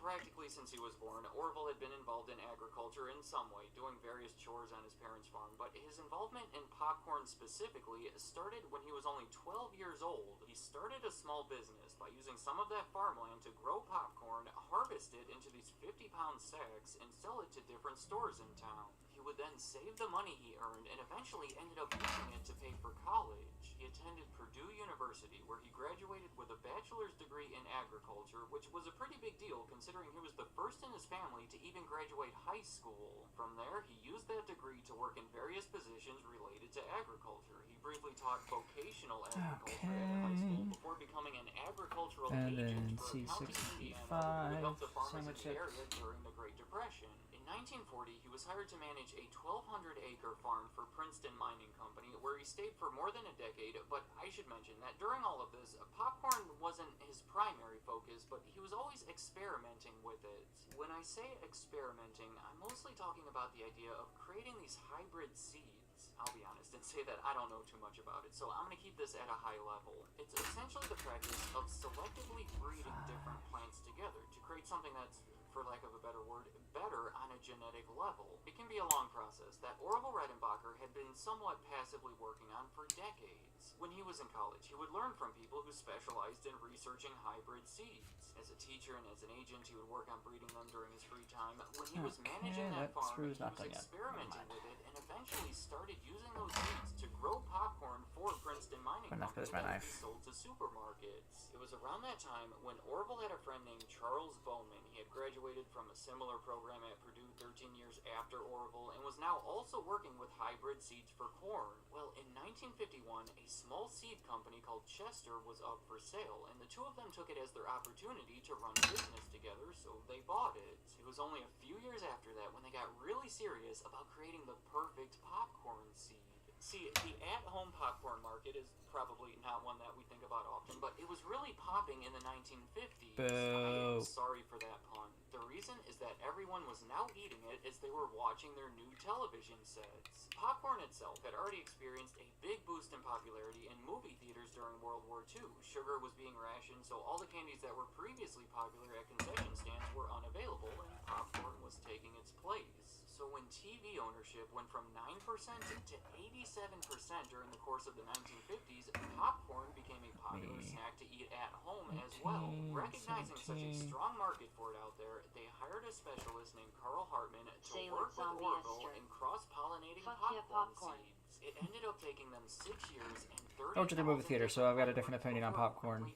Especially used over Redenbacher seed. New breed of popcorn that, compared to the existing kind, I respect the guy. lighter, left fewer unpopped kernels, and evidently it tasted better. They would later advertise that it expanded 44 times larger after it was popped. The lid was coming right off the container, which was amazing because the competitors would only be something like 20 times larger. In my opinion, they even came up with a pretty good name for it. They called the brand Red Bow, which worked on multiple levels. For one, the obvious red bow tie that Orville would always wear, but also it was a combination of both of their names, Redenbacher and Bowman. I will stand by Red Bow as being a solid name, but things were a little tough at first. It was hard to argue that the popcorn was superior to the others, but it also had to carry a higher price. It's an easy snack for me, so it saved my ass a lot. You think I don't know how to cook, but I just don't care. Struggling to sell it. Orville would even go I out don't to think the you don't know how to grocery cook. stores and pop You it in cooked. front of everybody, giving out samples and showing why it's different from the others, but it just wasn't catching on. As an attempt to switch things up and hopefully sell 19, more the big old popcorn, long sticker. Orville and Bowman hired a marketing team to come up with a new name, and their advice was to simply name it after himself. Our big pharmacy thought it was the name, it was the name of Orville Redenbacher, which is the same identical name my mother thought of 85 years ago. You gotta love that guy. Red Bow was a fine name, but how could you pass this up? Orville Redenbacher was naturally such a perfect marketing character that everyone later thought that he was custom created as a marketing character. A big reason he was on the David Letterman show in that clip right there was to help promote the fact that he was real. So based on that advice, they changed the name and made Orville the face of the product. It obviously couldn't have worked out better, but the overlooked part to all of this is Charles Bowman. He was the business partner. It was originally partially named after him, and because of this change, his partner ended up with all of the recognition. He was fully willing to make the sacrifice because he believed it was best for the product, but that's still pretty tough. Anyway, almost as soon as they made the changes, the department store Marshall Fields agreed to carry the brand. That's when the manager of a big one in Chicago had this idea where Orville would come down to the store and have somewhat of an autograph signing. I know it sounds weird, but he went there and signed all of these popcorn containers, the media reported on it, and the whole thing ended up being some good positive publicity that helped start their momentum. I mean, if it More worked, and it more works. stores across the country started selling it, to where they were forced to hire an outside company to handle their distribution. That distributor happened to be a part of Hunt Wesson Foods, who was known for their collection of consumer food type brands, so they were already working with the grocery stores. I thought that this was interesting. In the early 1970s, when the brand was gaining traction but not yet known on a national level, Orville Redenbacher appeared And then as a bring that contestant back on the game down. show to tell the truth. The idea there was that he and two imposters would all present themselves as Orville Redenbacher, the person behind the popcorn brand. My name is Orville Redenbacher. My name is Orville Redenbacher. My name is Orville Redenbacher. It was then up to a panel of 4 people to determine which one was real and which 2 were faking. They got to test the popcorn and ask all these different questions to try Okay, to this figure it out. side gets It's funny the looking back head, into it, 'cause obviously this guy is so B9, and the recognizable to us. headpiece. But the really funny part is that everyone on the panel thought that this guy was Orville Redenbacher. It's cool to see this because it shows that at 66 years old, he was still mostly unknown to the public. Only a few years after that appearance, in 1976, Orville and Bowman couldn't produce enough of the popcorn to keep up with the demand, so they sold the entire brand to the company that they had already been working with, Hunt Wesson. And with their resources, Orville Redenbacher soon became a household name. To my knowledge, that was the end of Bowman's involvement because he stuck with Chester to operate the existing parts of the company, but Orville himself remained involved as a spokesperson. Throughout the 1980s, he was in all of these commercials promoting the popcorn and proudly telling the public about what separated his creation from the competitors. One of those features, of course, being the fact that there would be very few stickers on the unpopped face. kernels remaining. In response to that claim, he said, "Every once in a while, someone will mail me a single popcorn kernel that didn't pop. I'll get out a fresh kernel, tape it to a piece of paper, and mail it back to them." That is pretty good customer service. If you happen to get even one unpopped kernel, he will personally replace it for you. Toward the end of the decade, a bunch of those commercials would even feature his grandson, trying to give off a wholesome family vibe. During that time, there were also some complicated changes happening with the ownership of Hunt Wesson, but the end result was that in 1990, the company that now owned all of these consumer food brands, including Orville Redenbacher, was bought by a food giant called ConAgra, where they remain today, meaning they have been the ones producing the popcorn for the past 30 plus years. To finish things up with Orville Redenbacher,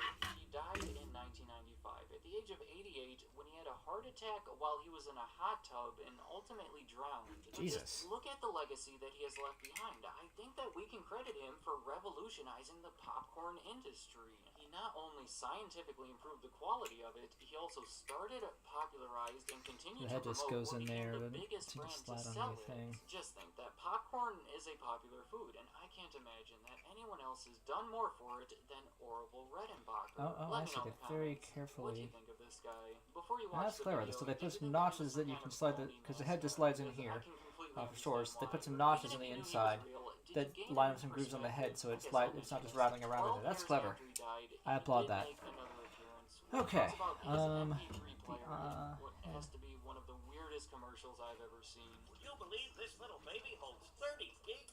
I don't know what else to say about it. I just thought this video would be incomplete without mentioning it. Also, I really like this idea for a new series, where I recognize the lives and accomplishments of very real people that sadly many of us today perceive to be nothing more than a name or spokesperson or even a fictional character. They're interesting stories that I think deserve to be told, so let me know if you have any other ideas for the series. And any other thoughts you have about Orville Redenbacher, the man or the brand, leave them in the comments. I'd like to hear what you have to say.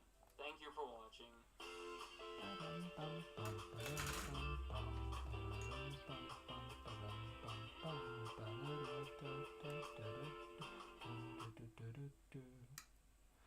That was a good video.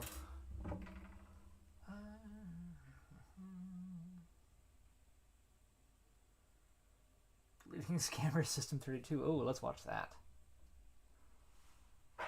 Today, the scammer destruction. Look at all the icons going away on our screen because the files are deleting, and we're going to try to go into our camera. Lately, it's been a lot of investigating scammers and saving victims. But this call, we're just going in and destroying a scammer. So here's the plan. I'm going to give the scammers a little taste of their own medicine. You know, manipulating them just like they manipulate their victims. You can just call me Mom. Can I call you Mom, really? Yes. Oh, that would be wonderful. The other thing that these guys like to do is sit behind their little computers and collect all your personal information. They share it, sell it, and use it to scam you out of your own money. So we're going to access their system. And for those of you in the comments that say we need to go after System 32, we're doing it today. We're going to tear down their system file by file until the computer completely crashes. It's time for some scammer payback, baby. Let's get into it. Okay. Thanks for calling support. This is Dennis Matthews. How can I assist you? Yes, my name is Mary Swanson. I have an email from VeriSign. Who's VeriSign? Ma'am, I don't know this.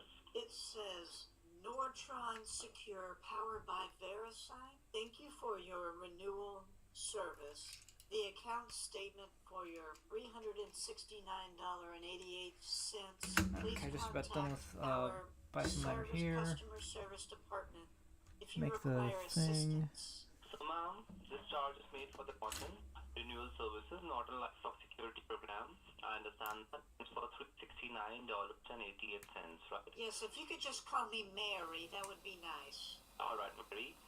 Mary, can you please help me out with my invoice number? Yes, I can.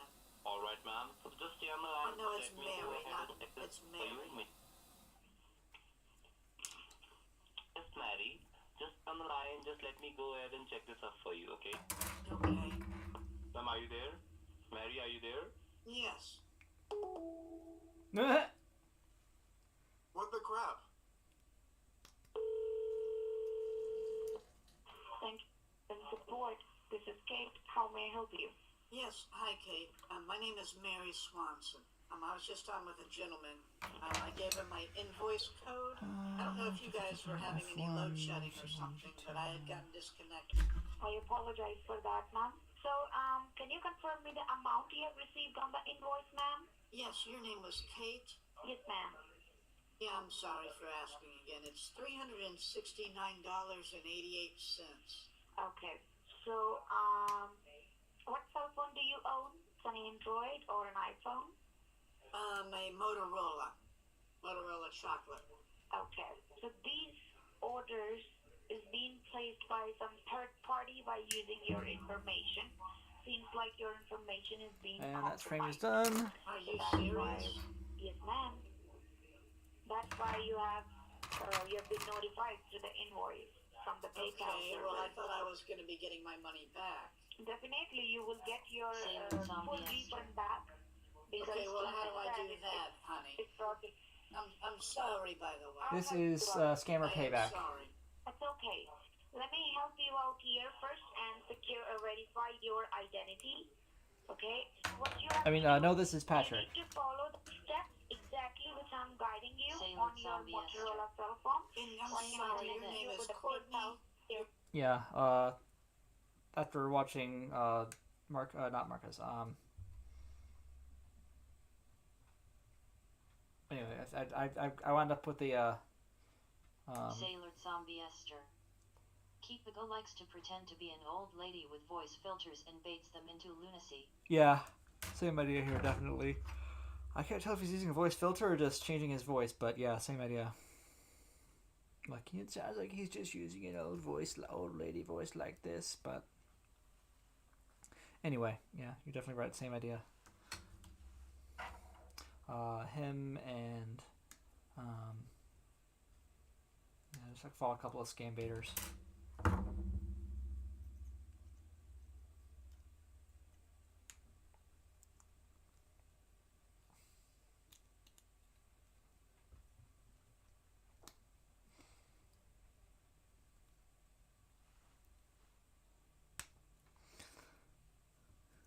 Okay, and then D5 and 6 go on the outside.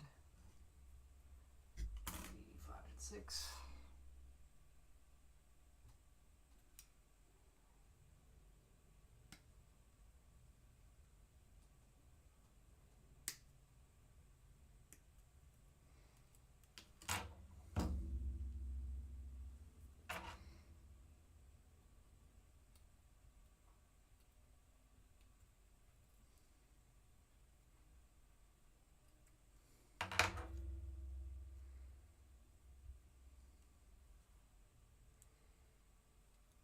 Six goes on this side, okay.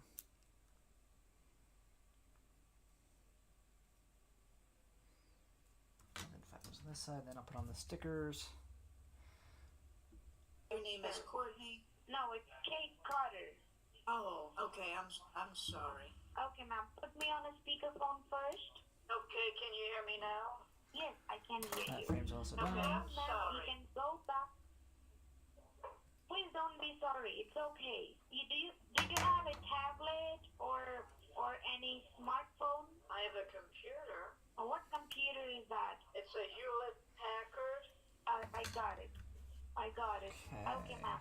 Now, go to your Okay, these computer, 3 stickers please, here. and open up Google in your phone.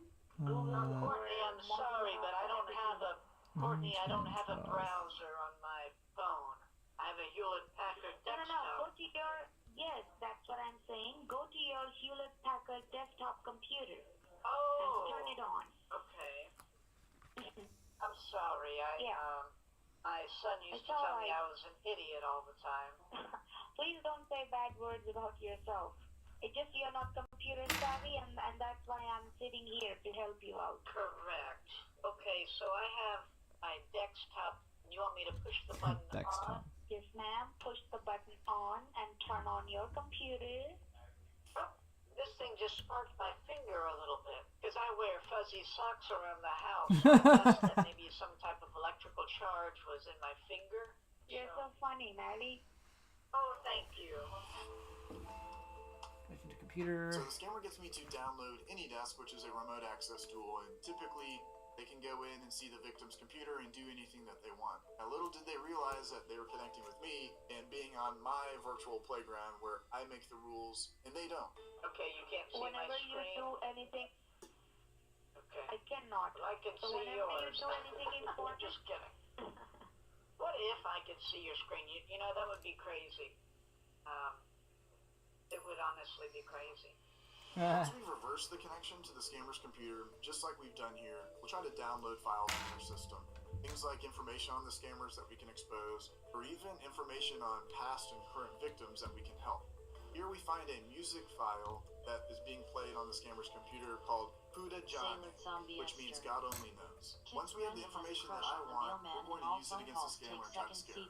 Now do one thing, Mary. Log into your online banking first. I sent you $1 from PayPal. Click on Google Chrome icon. Okay, did that. Now team up type and your argue bank over the name. phone. It's Chase. What's your Are bank you familiar name? with Chase Bank? Definitely, I am. You can't see this, can you? Not really, Mary. Okay. Oh, you can just call me Mom. Can I call you Mom? Really? Yes. Oh, that would be wonderful. I lost my mom in 2018. Oh, I'm sorry. That's actually really sad, to be honest. But no problem. I'm really. I lost my mom as well in 2009. No problem. We both are at the same point. Yes. You know, she used to sing Kuda John to me. Kuda John. Okay. Let's not get emotional because I'm a very emotional person. I know she used to Okay. sing. It was Bachna e Hasino.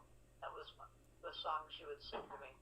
Kuda John. Okay, Mary. Bachna Let e me guide you Hasino. here. Let me guide you the steps here. Okay. Kuda Jane. Do you know what that means, honey? You know what Kuda Jane means? No.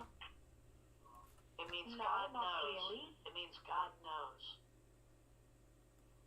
Okay. Are you there, Mary? Yes. I need your attention. Okay, We're at the so verification process right now. Okay. Do you Okay. see on the very top left corner, Yes. there is a 3 horizontal lines. Please click on that. And 3. Okay, I did that. Now what? You will get some of the options. What options? Really? Don't worry, guys. We are going to get back on the phone with Kate, and I'm sure that you all saw that she had some connection problems, and I noticed that too. So I started to get a little bit worried that I would lose connection to her. So before we lost access, I went to the root drive of C, and I deleted everything.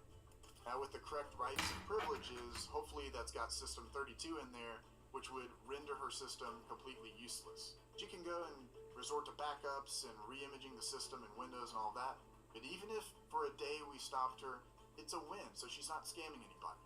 I hope that they don't go to Zell, because I didn't do the Zell update on this. There's like 457,000 files that it's trying to delete, but with permissions and stuff like that, it might not work. I can't escalate my privilege. Let me see here. Oh, maybe I can. Up. There we go. She's using text now. She's calling me. Hello? Yes, this is Mary Swanson. Hi, Mary. This is Hi. Kate Carter. Hi, Kate. We got disconnected. I don't know what happened. I'm sorry. Is it something I did? Not really.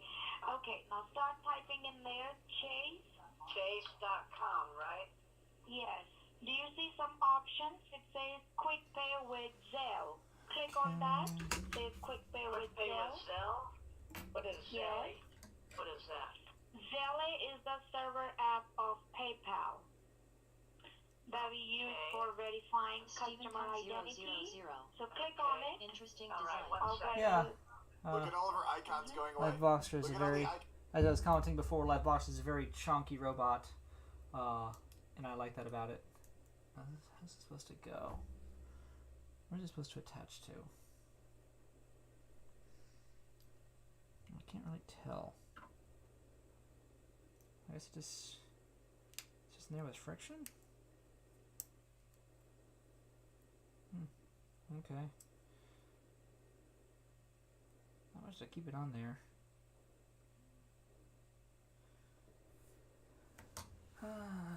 Vikaramitazu.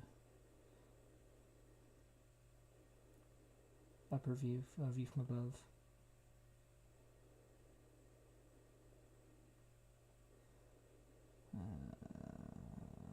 And then pieces C1 and 2. Skirts. Where do I put my C frame? There it is.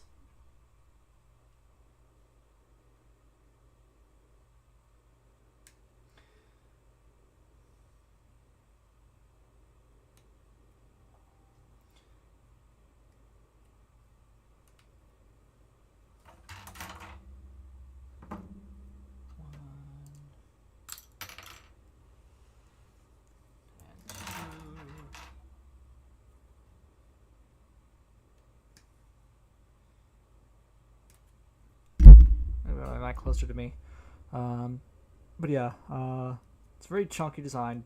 Just like it's just take boxes, make more boxes, take boxes on top. Like it's much boxier than even normal type robots, which I kind of dig about it.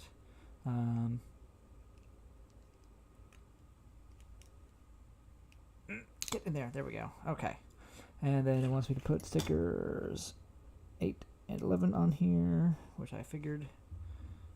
Okay, let's just be the yellow accent. I could arguably paint the yellow, but I don't want to.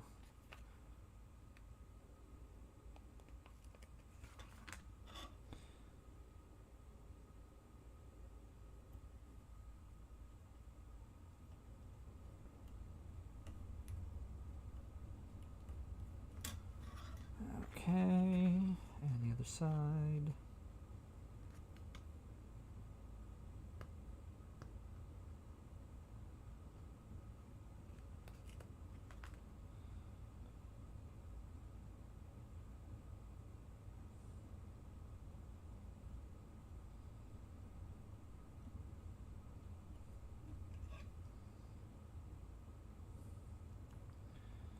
Okay. That's going to be the chest. No, that's going to be the waist piece. The chest piece of the main robot and chest and waist piece of Super Live Robo. Like that. And my head helmet pin will just go there. And it'll attach on the top like this. Just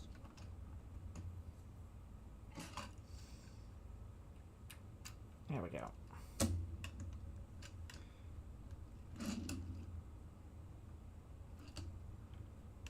Supposed to just stick out? I guess. That's a weird design if you ask me. And that goes there, and that is Bison liner. And I've got 2 big robot fists that I can make. B5 and 8, B6 and 7. Alright.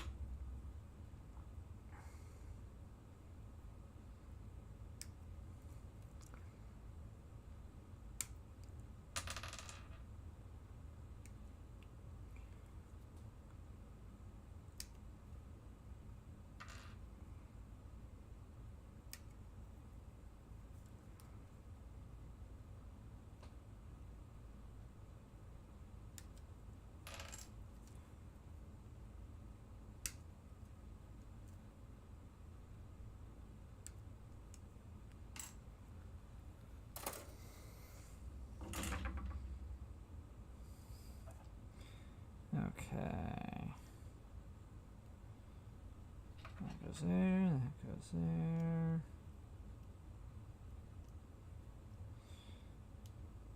Okay. Big old fists. It's alive, yeah. Okay, make sure I frame here. Okay. That is that. And to transform it, you will take off that. Pop off the Bison's head.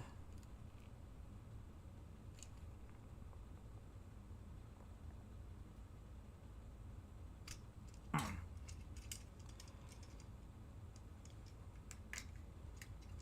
the arms out. Yep. So, let's do this in the right order. That's not the right positioning.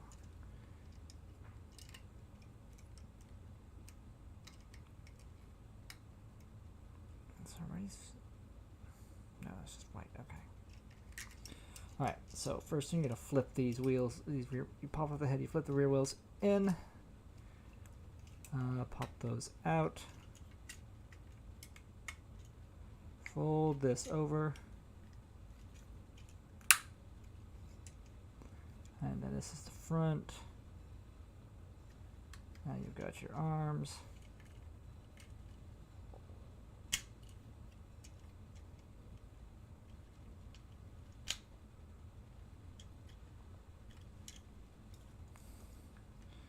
And this will go on the chest like that. This will fold in. This attaches to the back.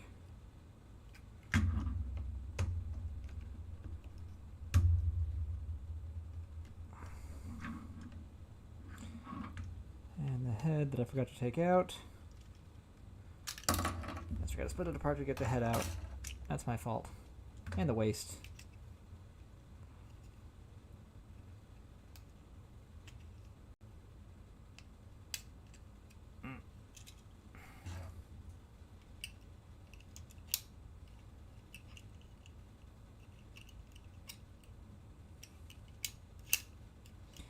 Come on now. There we go. And pull the head out of here. Okay. Snap that back together. The waist would go in. Oh, I was supposed to. Damn it. That's my fault. The waist piece would go there. I assume like that. Could go like that, I suppose, but that didn't make. No, I can't. So it goes like that. The head will go in there. Not a fan of the head just part forming like that, but whatever.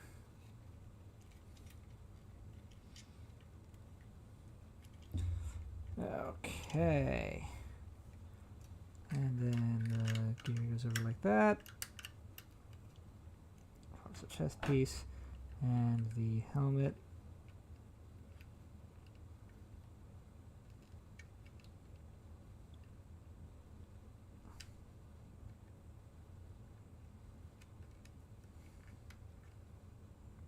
Yeah, just like that. Alright. That is the upper half of Live Boxer. It is a box.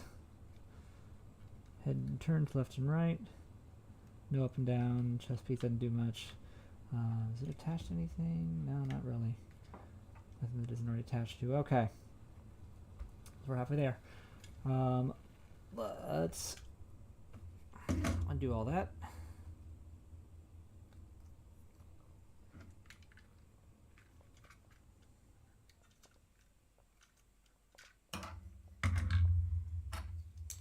The headpiece is supposed to just kind of sit there.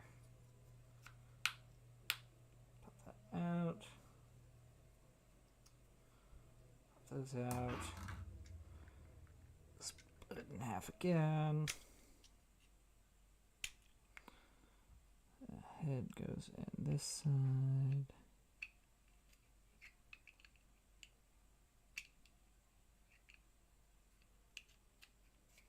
And the waist piece goes in this side.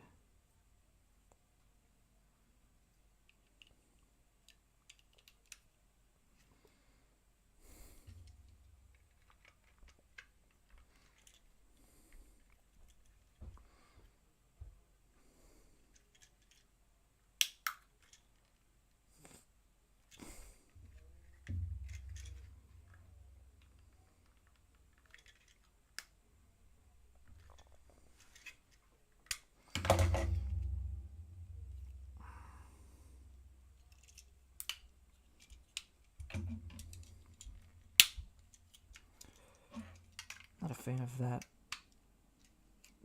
part, that bit, that attachment point right there. Anyway, pull those up like that. Dun. Pop. I don't need to pop you all the way off. There we go. And that comes off. Compress that.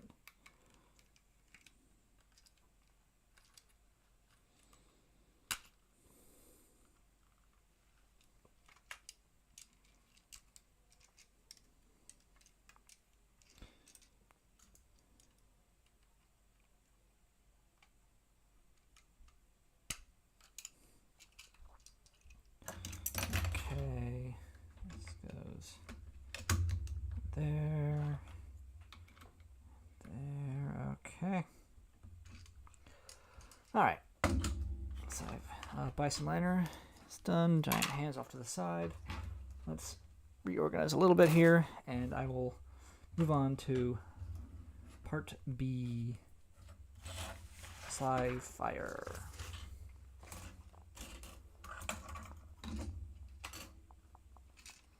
It doesn't have a good sitting point there, does it?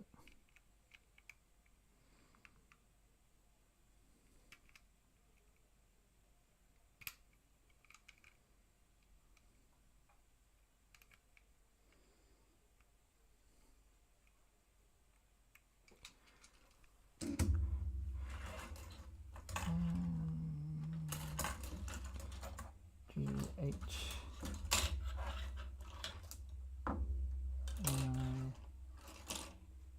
E.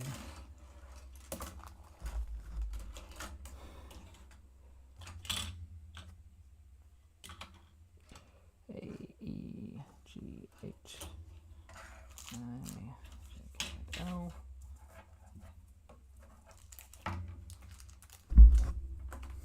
All right. Let's build us a sci-fire. We have to take a break in the middle of this, but we'll see. All right, back to my view, or my skin Icons bidding. going away on her screen because the files are deleting. Remember how she had icons on the toolbar, on the taskbar? All the icons are starting to go away because the files are vanishing over time. Did you click on it? So now I've hidden her input so she can't click on anything. And we're going to try to go into her camera. Did I, hello? Did I lose you, Kate? Hello? Yes. Can you click on Quick Pay with Zelle? A quick pay? With Zelle. I can try. All right. 2 and 3. Okay, 1 second. Just leave the computer. Oh, I'm trying to click on it on my...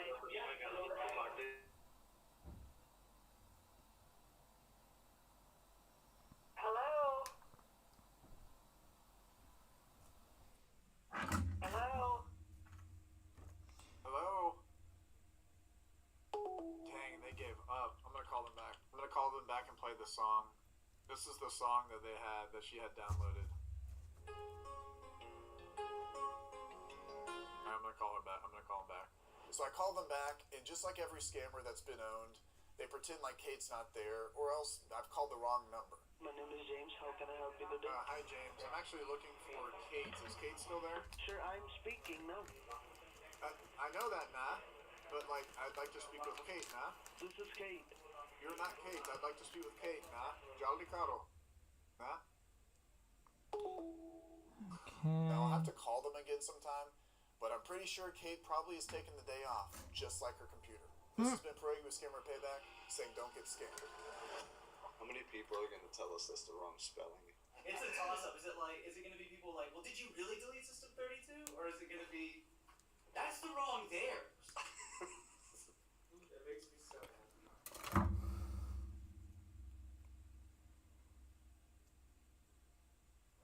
And where'd my knife go? There it is. Scrape a bit off the top here.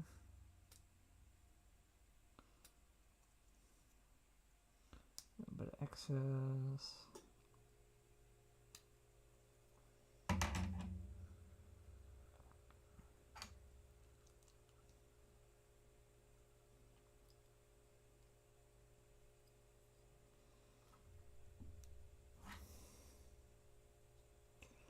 All right.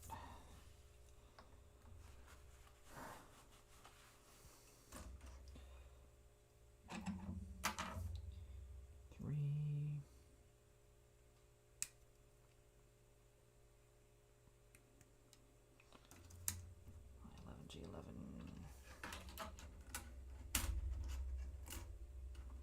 Doesn't matter much which ones I use, are all identical.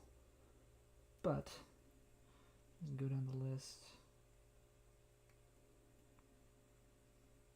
Yeah, all the wheels and the hubcaps are identical, so I don't know why they're individually numbered. Sometimes they don't, sometimes they do. It's just kind of arbitrary, I guess.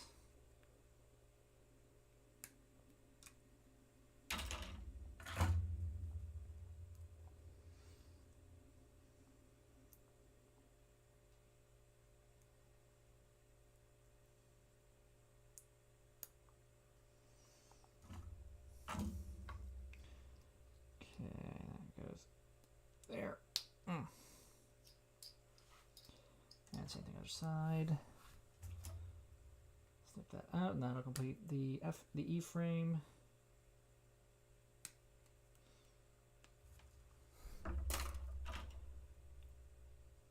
Next, tie her down.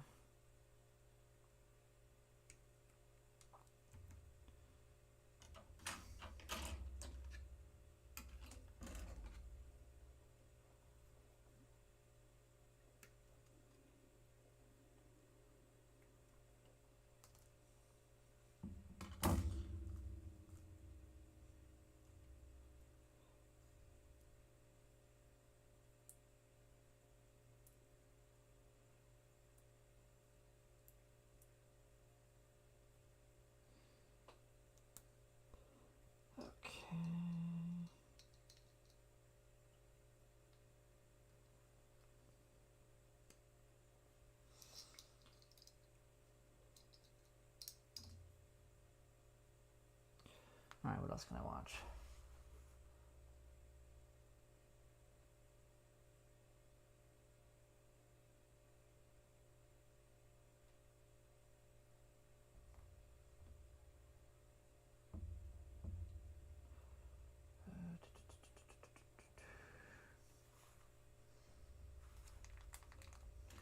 I have this open.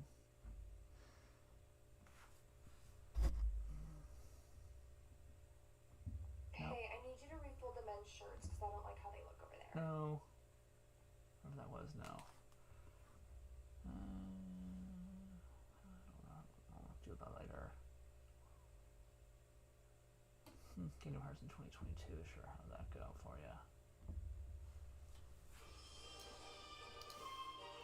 This video is, so I tried playing Kingdom Hearts in 2022. I don't know if it's for the first time or what. We'll find out.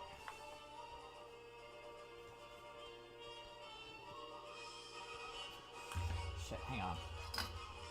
I'm missing something. Welcome back to Retro Rebound. In today's video, we are veering toward the light because, as we all know, Kingdom Hearts is light. Indeed, we are talking about Kingdom Hearts in the year 2022. I have not played this since it came out on the HD Remix 1.5 all those years ago when I was in college, and oh my god, it feels like a millennium ago. And now, today, I'm here to talk about Kingdom Hearts in 2022. Is it worth diving back into? You see, I was asking myself this very same question. The reason is, I played Kingdom Hearts 3, it was an emotional experience because I couldn't believe the game existed. But as I got further from it, and I thought about the bane of my existence known as Dream Drop Distance, I really couldn't stand where the story had gone. And I had friends from all sides urging me, go back to the original, let's hone our focus and remember why we love this series. And for those who don't know, Kingdom Hearts 2 is one of my favorite video games of all time. Easily in my top 10, probably in my top 5. A childhood classic unlike anything else with some of the best action combat I've seen in a JRPG. And you know what? I don't like that I've started to kind of diss on Kingdom Hearts. So, do I still love it? Was the real question I was going into this series considering. And I discovered some of that love, but it also solidified some of my feelings. So, this is going to be an interesting video with some fun stories. If you're new here, you're into retrospective and then content, the eyes especially are on those Square Enix 2726, yep. consider subscribing with that, the two-part complete box experience. So we have PS2, the original release, but really quickly I'm going to do this one here. So this is the Kingdom Hearts 2.5 HD Remix Steelbook. And the one thing I have a problem with when it comes to these Steelbooks is they put this on the top, and it ruins what is otherwise excellent art by Tetsuya Nomura. Now the reason we have 2.5, which is originally the version that came with, I believe it was Kingdom Hearts 2 Recoded and Birth by Sleep, is because the collector's edition that I bought came with a second disc that was, you guessed it, 1.5. So me being the idiot I was, traded in 1.5 because I needed money, and that was that. So we have the manual for 2.5 here. It's just a quick booklet you crack open, and 1.5 as well. So it's technically a 2-for-1 complete box copy, and it allowed me to consolidate my collection as a kid, but I admittedly regret that a little bit. So that's the more modern one when it came out on PS3, a HD remaster that Square Enix always died by saying it can never happen. It can't go to any other system. Now it's on Switch, it's on Xbox. Yeah, okay, they just didn't want to. But as for the original complete box experience, we got to talk about Kingdom Hearts box art. Beautiful. Look at that. So nice. Even the back of the box here with Sora looking up to the light. You love to see it. It says, explore new and familiar worlds featuring over 100 Disney characters. Beware of the Disney villains and their devious intentions. Team up with Disney heroes as you battle evil. And you can see Peter Pan here. You can see this is in the Olympus Coliseum. And then it says, experience stunning graphics and authentic voiceovers, which indeed, I will say, both of those are true. Now inside we have, I mean, this is what, mind you, Square Soft. This is not Square Enix, which you will see on their future boxes. This was towards the end of the Squaresoft era. So this logo holds a lot of meaning to people, and I believe this game retains that Squaresoft DNA. Now, the actual manual itself is nothing short of what you'd expect from a Square Enix manual, or Squaresoft, sorry, but it is colorful, it is beautiful, with character bios aplenty. Sora's 14, Kairi 14, Riku 15, a year older, Goofy, captain of the Royal Knights, Donald Duck is the court wizard and loyal servant to the king. They go over the Heartless. Of course, everything about the game and how you play it, the environment, how save points work, how they replenish your health, what you're going to look for when you're exploring. I will talk about exploration a lot in this game because I found it quite refreshing. The summoning spells and how they interact with your magic bar, the actual magic itself, the abilities that you'll learn and how you equip them with the AP system, equipment, items. We can see Halloween Town here in the background. You love that kind of homage. And yeah, just a little nod to all the Disney places that you go in the background of every single one. I think this one here is the Olympus Coliseum with the Gummy Ship stuff. Oh boy, we'll talk about that. Theme song, they have the lyrics for Simple and Clean here, so if you ever want to sing along, which is a thing, you can go ahead and do so. Certainly, I'm going to do that. And then there are the credits, and then towards the back here are figures that you could collect for Kingdom Hearts. And then K3 and 4 go on the outside. That's these green ones. Some beautiful art here, especially this one here I absolutely love. And then the actual marketing slip that you could send to companies to give your feedback. And then here, oh, what a great shot. So yeah, just a very art-driven game, an art-driven series, so many emotions going into it. It's a series that undoubtedly I think will make you feel something, but did I love it as much as when I was a kid going back to it now as a young adult who still loves Kingdom Hearts but just can't freaking get over all the storytelling woes? Let's discuss. Story time. So, your man played Kingdom Hearts 2 first as a kid, and I don't regret that at all because I started off with peak fiction. Literally, like all the Disney stuff was here, the returning to the worlds, the overall combat, like it's all there. So, no regrets for me starting at the second point in the series. What I will say, though, is I remember when my mom knew I loved Kingdom Hearts, she went and bought me Kingdom Hearts 1, because I didn't have that, I only had the second game, and I remember trying it out and going, huh, this isn't as good as the second one, is it?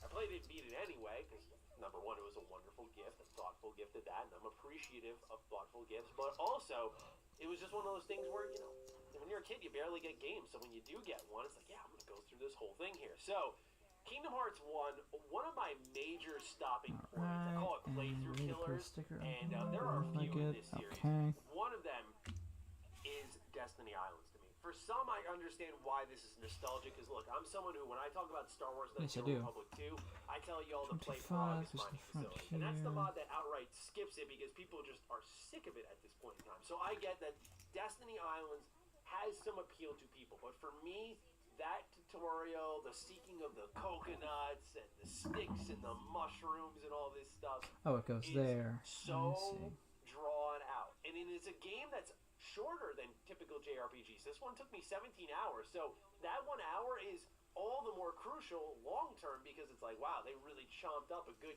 chunk of the game here on something that I thought was kind of just meandering a bit. to get to the next point. What I Okay. are a lot of the seeds that are L3, planted. 4, That's something I and appreciated as I went along. M3, and then 5. I recognize, okay, there was a plan at some point for this story, and it wasn't so absurdly complex, which I Every love a time I am complex sent story, to but Destiny it wasn't Islands, so I absurdly consider it a complex that punishment. you've sort of Aw. lost the plot in the heart of all that. Pardon the pun. So, while I had some issues with Destiny Island, I did like certain surprises there that I wasn't familiar with when I was a kid, or even when I played it back in college, like seeing Final Fantasy X characters, Tidus, Waka, are there, hanging out, and I'm like, okay, this as a Final Fantasy fan is now telling me that where I am right now in Destiny Islands might not like be a type of reality, because like, why are these characters here when we know where they were? I mean, it's awfully fitting, but the Final Fantasy nods were so sorely missed in Kingdom Hearts 3. And just Final Fantasy presence in general. I was like, man, this is so nice. I love that. So, Destiny Islands, I teetered back and forth, recouping the life out of me here. I could not save my life, and I lost over and over and over. 4 M's. No. I thought drawn out 3 and 5. sequence.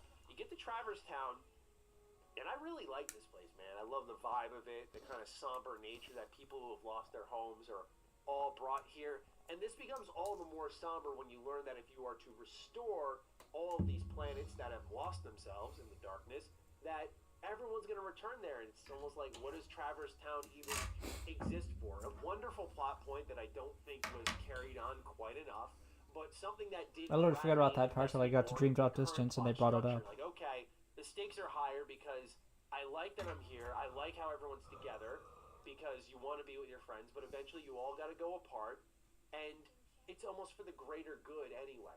So I like when Kingdom Hearts manages to intelligently pull at those heartstrings, and I think Traverse Town is at the heartbeat of that. I'm using a lot of heart puns here. I'm sorry. It's going to be all video. That's just how I speak, I've realized now. But what this place also started to put the thought in my head is, oh my god, I'm getting lost.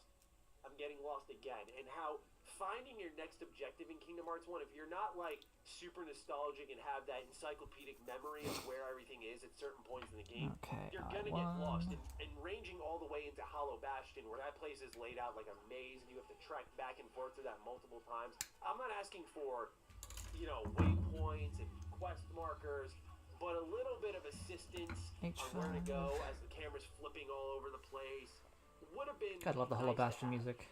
Because it all began in Traverse Town. But continuing on from there, you know, you get your real Final Fantasy fix-in. You fight Squall from Final Fantasy VIII. Like, okay, like, I'm about to hop into that this year.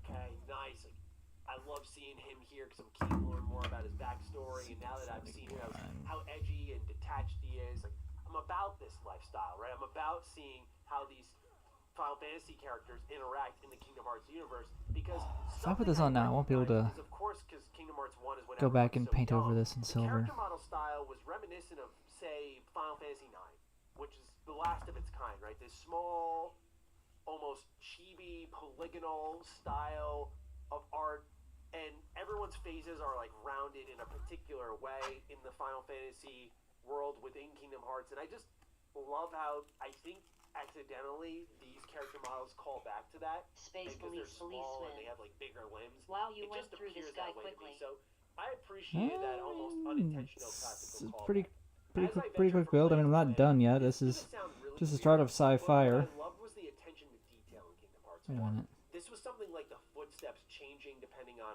what surface you were on versus what surface you were on with your keyblade on your shoulder. If you listen, you'll hear a little jingle of the keychain from the keyblade jingling around as you're running. And to me, it's those small feats that sort of define a game as going beyond just existing, because Square Enix easily could have leaned into the Disney properties here and let them do all the heavy carrying. But when you start to think on that level as a creative, what it communicates to me as a player is you're thinking about everything down to the finest detail possible, which is footsteps versus footsteps laid out. It's a small thing, and it's a thing that most people won't notice, but as someone who recognized it, I appreciated that level of effort, because there are more forward-facing levels of effort, like Simple and Clean, the opening. It's like, oh, this is incredible, there's so many emotions here, the combat, and its fluidity, its animation, it's excellent. You know, there are a lot of forward-facing things. There it is. Things that lie underneath the radar. Clean one. are the ones that really call my love, because it's like, okay, I see how much you're really trying with this. It's not always going to define a product, but when I already like something, Okay. And then J2 and K2 go on the outside. And as I went from all these Disney planets, you know, Agrabah, Halloween Town, Olympus Coliseum, I was reminded of how nice it is to have Disney bosses. And I know that's an age-old complaint when it comes to Space Police Policeman. And I know a lot That of it was out of stylized live Square's robot would hands totally be because up my of alley how if it would Disney was combine. operating at the time.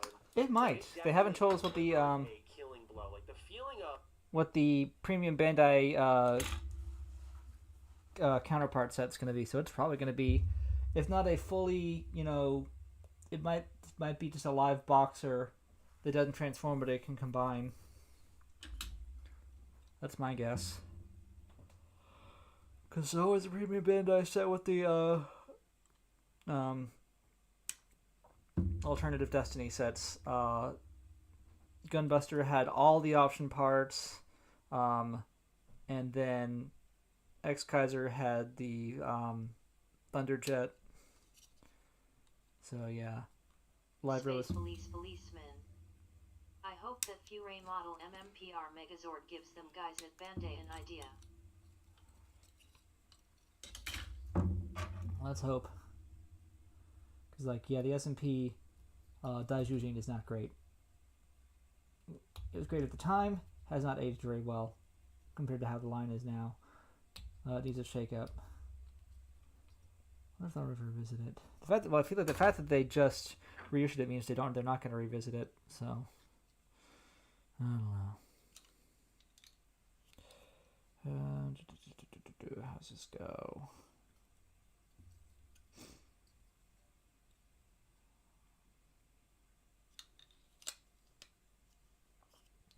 Oh, I see. Okay.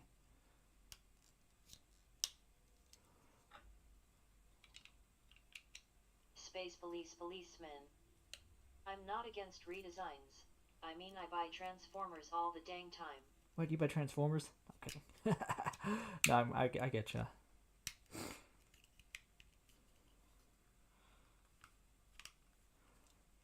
Space Police Policeman. But the combine feature is what makes me attracted to combiner robots. No, I get ya.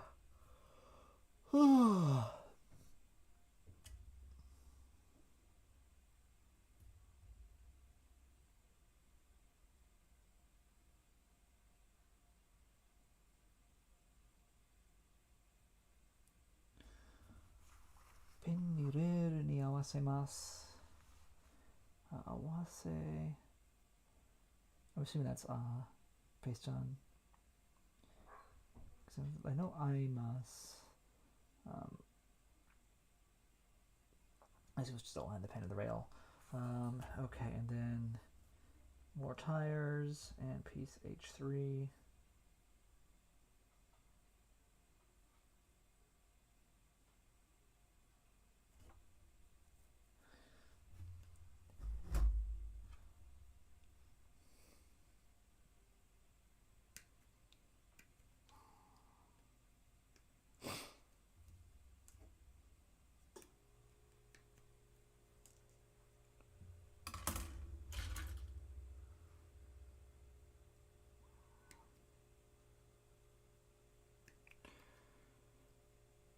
Making my way through the tires, one at a time, one at a tire.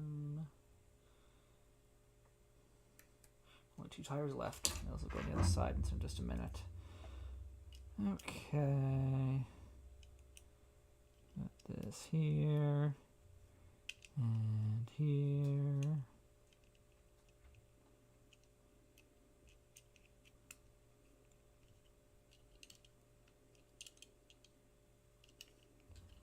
And H3, where's my H? There we go, H3. I really should have painted these silver first. Oh well. I can figure something out.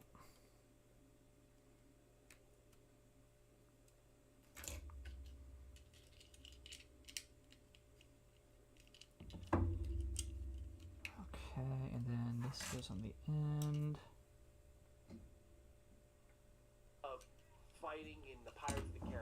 mode where you actually J3, fought a H8. quotes Disney boss versus going to Toy Story and fighting a giant Heartless at the end. It's night and day. And when you're going into Kingdom Hearts 1 and you're fighting Ursula or Jafar and so on and so forth, there is a feeling there of like, yes, this is the connection I'm looking for. Like, these evil villains are people I'm fighting, and they have cool boss kits and ways to tackle them. Don't get me started on Ursula, though. Atlantica in general, just like, what was the idea behind Atlantica where they said, oh, okay, so we're going to, like, strip away all of your movement. We're going to put this jingle in the background that lasts way too long. We're going to make it one of the longest plans in the game. And we're going to put this cauldron obscure boss fight with Ursula where she's going to repeat the ha ha ha ha ha ha ha ha line over and over and over. We're going to combine all these infuriating elements into one, and poof, there's Atlantica. There's your favorite planet in the game, right, gamer?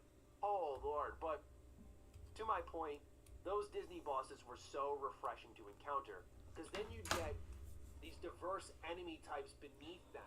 Okay, 43, 45, and 35. Certain Heartless would change based off the geography they're in, based off the Disney world you were in. Like, if you're in deep jungle, another place I got lost in a lot, you saw that they were more jungle-themed Heartless versus when you were in Aladdin, where they were dressed differently there. So I just really appreciated, again, that level of detail, but it all comes back to that Disney focus. When Kingdom Hearts is focused more on Disney, with Sora being its driving force character, it is incredibly refreshing.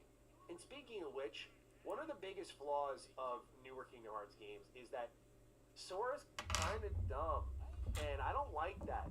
I don't love Kingdom Hearts 1 Sora. Kingdom Hearts 2 Sora is my Sora, but Kingdom Hearts 1 Sora is compelling because he's kind of discovering himself through this kid-like journey that you maybe dream about a little bit. Like, as you're growing up, you have those dreams. At least I did. I played mini golf with Scooby-Doo and Shaggy one time. You have these dreams of going on these adventures with these characters, and Kingdom Hearts sort of embodies that. But as he goes on this journey, he discovers himself. I kind of liked how him and Donald didn't like each other at first, and then by the end of the game, Donald's the one crying out to Sora as he disappears because he brings back Kairi. It's like, wow, you know, that is actual true character development.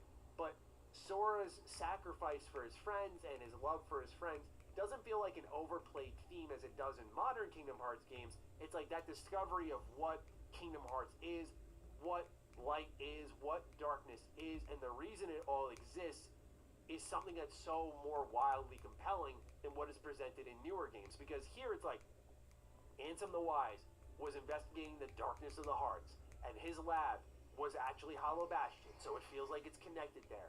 And then Sora is the Keyblade wielder, and he can open up the door to the light. I mean, there's still a lot of confusing elements to it, and I couldn't begin to try to tell you everything about this game from point A to point Z, but it was a lot easier to follow. Like the idea that Maleficent was rounding up all of the Disney princesses and to use their hearts to unlock Kingdom Hearts. I mean, you needed Kairi's heart, and so to get Kairi's heart, you needed Sora. It all interconnected by the end in a way that you can't get in a modern Kingdom Hearts game up to 3 because 3 spent so much time trying to untangle the mess, and I think they did a pretty good job of it, but they spent so long trying to untangle messy aspects of the story in 3 that they couldn't tell their own. It had what I like to call the Rise of Skywalker effect, where Rise of Skywalker had to spend more time untangling what they viewed as a mess in The Last Jedi than just continuing the story.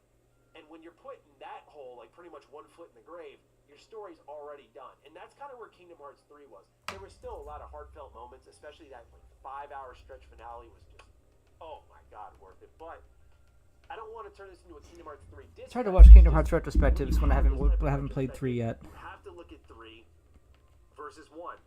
And I was reminded that, wow, the Gummy Ship has been in this series pretty much since the beginning. And hey, is there anyone out there, be honest with me, is there anyone truly out there that goes like, man, you know, I love the Gummy Ship in Kingdom Hearts. Like, that's my favorite part of the game. But it's there every time. And I don't know if it's like, I was talking about it with a friend. I don't know if it's like Final Fantasy where they have to give you that ship moment. Like, the game begins when it ends moment is what I call it, where here's your ship. The game's not over like you thought it was. You're actually able to explore this whole open world now that previously we explored in segments. No, like, here's your gummy ship, and now you can explore the whole galaxy. And they put these shoot 'em up games in it. Just like, man, just take me to the next planet. I know they're short-lived, but take me to the next planet. I didn't customize. I don't mess with anything in the gummy ship. Like, there's a reason why I've never got a Kingdom Hearts Platinum trophy, and it's literally because of the gummy ship. Because I just don't find this part of the game compelling at all. Even when I was a kid, it was just... I'm right there with you. Here we go. And Kingdom Hearts 3 even dares to continue it on. Although Kingdom Hearts 3 did it the best, it's still like, why is this a component of the series? I wonder if it's like settlement building in Fallout, though. Because for a lot of people, they go, why is settlement building even in this series? Oh, there's a lot of detail on that thing. Okay. And we're supposed to go H8. Fallout to build settlements.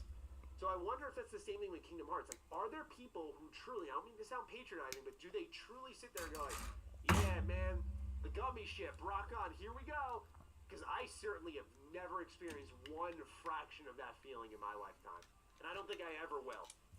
I think the game would be better, like, addition by subtraction, if they got rid of it. But at a certain point, you're looking at a game that, I mean, if you skip all the cutscenes, you can beat this game really fast. But if you were looking at this game with no gummy ship segments and skipping cutscenes, you can breeze through this thing in like 5 hours, probably.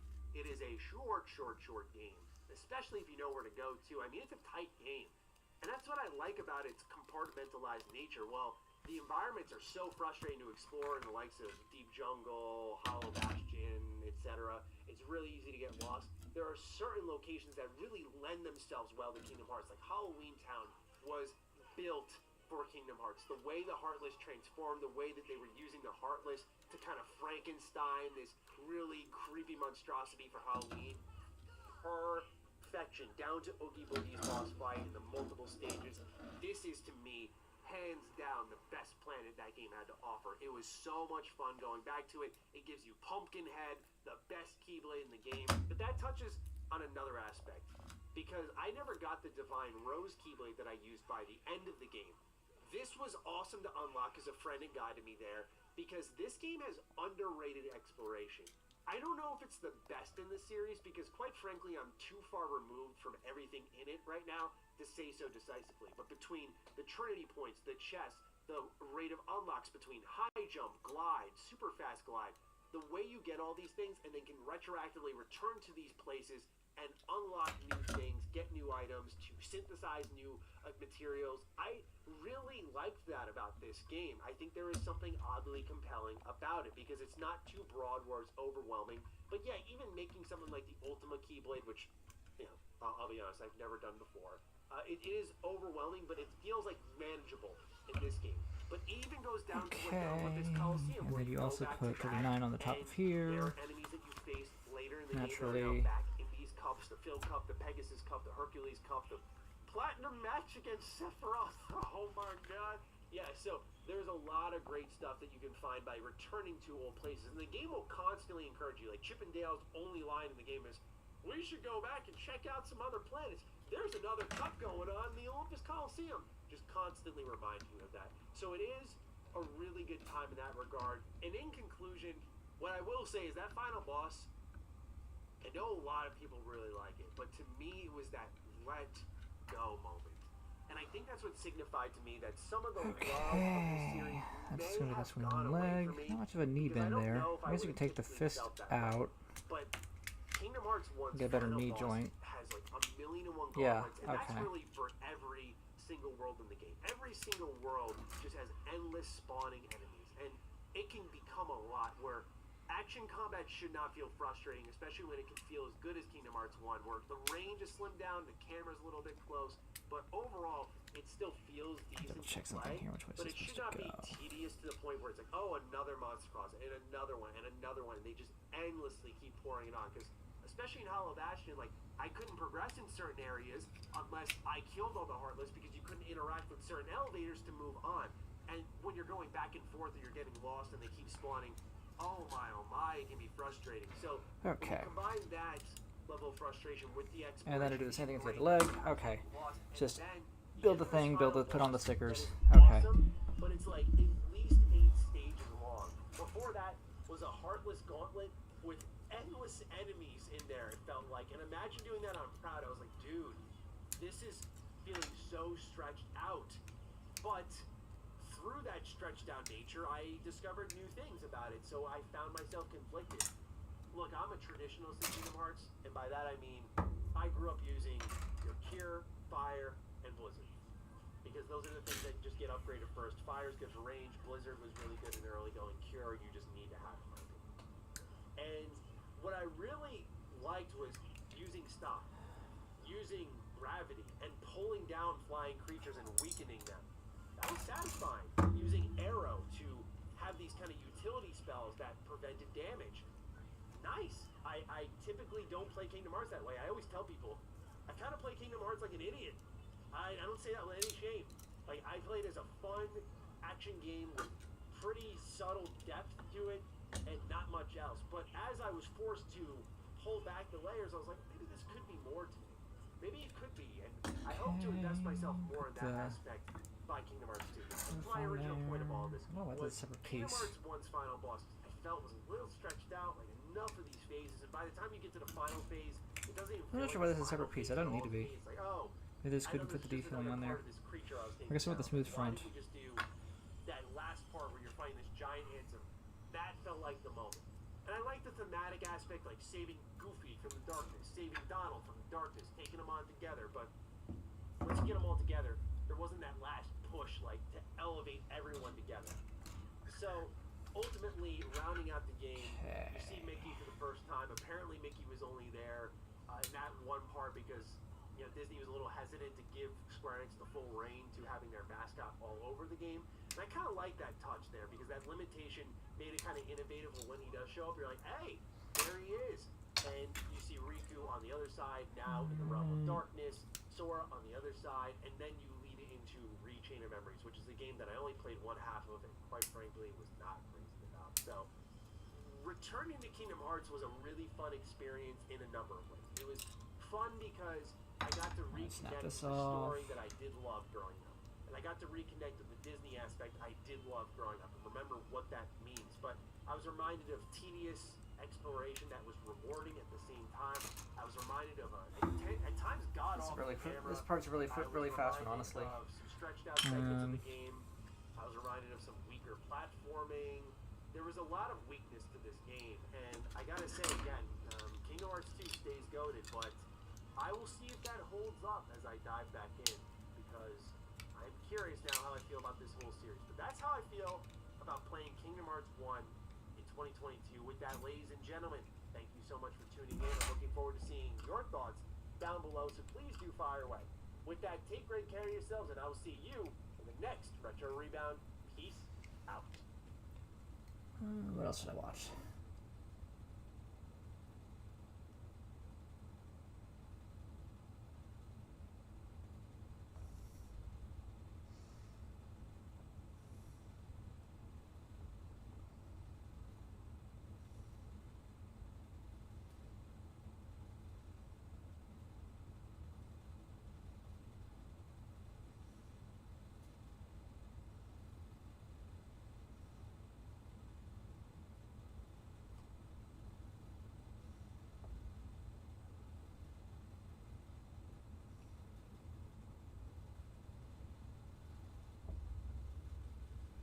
Today, we'll be taking a look at the largest and smallest sets from 8 of the most well-known LEGO themes. For these sets today, I'm not including minifigure-only polybags, as that would just create a tie for most of these. Don't forget to leave a like if you enjoyed this video, and let's get into it. Now, I know I said I wouldn't just be doing minifigures, but this set came with enough extra parts and accessories to warrant an entry. While this set doesn't come with any unique pieces, it does include this classic brown dog, so I guess that's something. It also included a walkie-talkie, a scanner tool, and a round 31, 32 is supposed to go in here. This set only came with 21 pieces, but it also only retailed for $3.50 at launch in 2008. At the other end of the spectrum is the City Square. This set has 1,679 pieces, which makes it the largest LEGO City set ever produced. Although it is a bit smaller than many of the other sets you'll see in the video today, what this one lacks in piece count, it makes up for in detail. Unlike many of the other largest sets that LEGO has released, this City Square isn't a single massive build, but instead a series of smaller sub-builds meant to be additions to any LEGO city. We've got an auto repair shop, a LEGO store, a tram stop, and a coffee shop. They all have so many little details that it would take too long to list them all. But it's not just buildings included. We've got a whopping 6 vehicles in here, including a Lego delivery truck and a news chopper. Additionally, there's a bike and scooter. I also have to mention my personal favorite part, the tram. I mean, what can I say? I like the bright orange. Also included in the set was 14 minifigures. That's a lot. Okay. Ninjago has There we go. released dozens of small promotional sets. The smallest actually buildable Ninjago set is this promotional polybag back from 2012. This set literally only has 11 pieces. Honestly, that's pretty impressive on its own. I mean, what can you do with 11 pieces? Well, quite a bit actually. This set featured a rather rare piece, a ring piece that you may recognize from some of Ninjago's spinners back from 2012. Getting up to the big leagues, we've got the absolutely gigantic Ninjago City Garden set. With a very impressive 5,668 pieces, this is by far the largest LEGO Ninjago set. Now, complete with 19 minifigures, most of which are unique to this set, including this exclusive Golden Woo, this structure has 5 stories if you include the spire, and it's jam-packed with details and special Easter eggs. I especially appreciate this image that clearly references the Space Police theme. Arguably, though, the best thing about this set is that it's fully compatible with the LEGO modular line, meaning that it can be easily incorporated into any standard LEGO city and matched up with the other Ninjago City sets as well. The Creator line is known for its wide range of builds. It's possibly the most diverse line that LEGO has today. At the smallest end of this varied lineup is this little set called the Autopod. Like many of the other Creator products, this is a 3-in-1 set, but what makes it worth noting is that it's only got a measly 39 pieces. These pieces could be put together into a race car, a cement truck, and some kind of alien spacecraft. This was part of a short-lived line of pod sets back from 2004. But it's quite cool to see how LEGO was able to create 3 models with only 39 pieces. Now, at one point, the largest LEGO set ever released was from the LEGO Creator line. With a staggering 5,923 pieces, it's the global icon that is the Taj Mahal. A building that is synonymous with grand splendor deserved nothing less than a spectacular LEGO set, and LEGO absolutely delivered that. Measuring 20 inches by 20 inches along the base and standing at over 16 inches tall, this model is sure to dominate any space it's in. Although this set is massive, there's surprisingly very little to say about it. The interior lacks any real detail, and the actual build is quite repetitive. The color palette is bland, and it contains very few unique or interesting bricks and 0 minifigures. The Mario line, just like Ninjago, has a lot of very small sets that are all pretty much tied. Put the tires on this one. That'll For make Mario, less it's tires. his extensive series of power-up suits. These all contain 10 to 20 pieces, but really focus on the large plastic suits and caps that are meant to fit the Mario figures available in the larger sets. The smallest buildable set is the Super Mushroom Surprise. With just 18 pieces, this set doesn't have too much going on at all. But it does feature 2 different scannable bricks for use with the Mario Starter Course and other sets in the series. Regardless, it's just a cute set that's easily worth $5, and it's available in a lot of stores. Just click the YouTube shopping pop-up to find out how you could add this set to your own collection. The biggest and the baddest, it's the Mighty Bowser. This beast is constructed using 2,807 LEGO bricks, which actually makes it seem far smaller than a few of the other sets to make this list. But don't be fooled, because Mario's iconic foe stands at an impressive 19 inches tall with a 23-inch wide base. That completes those 2 frames. Only got 2 frames remaining.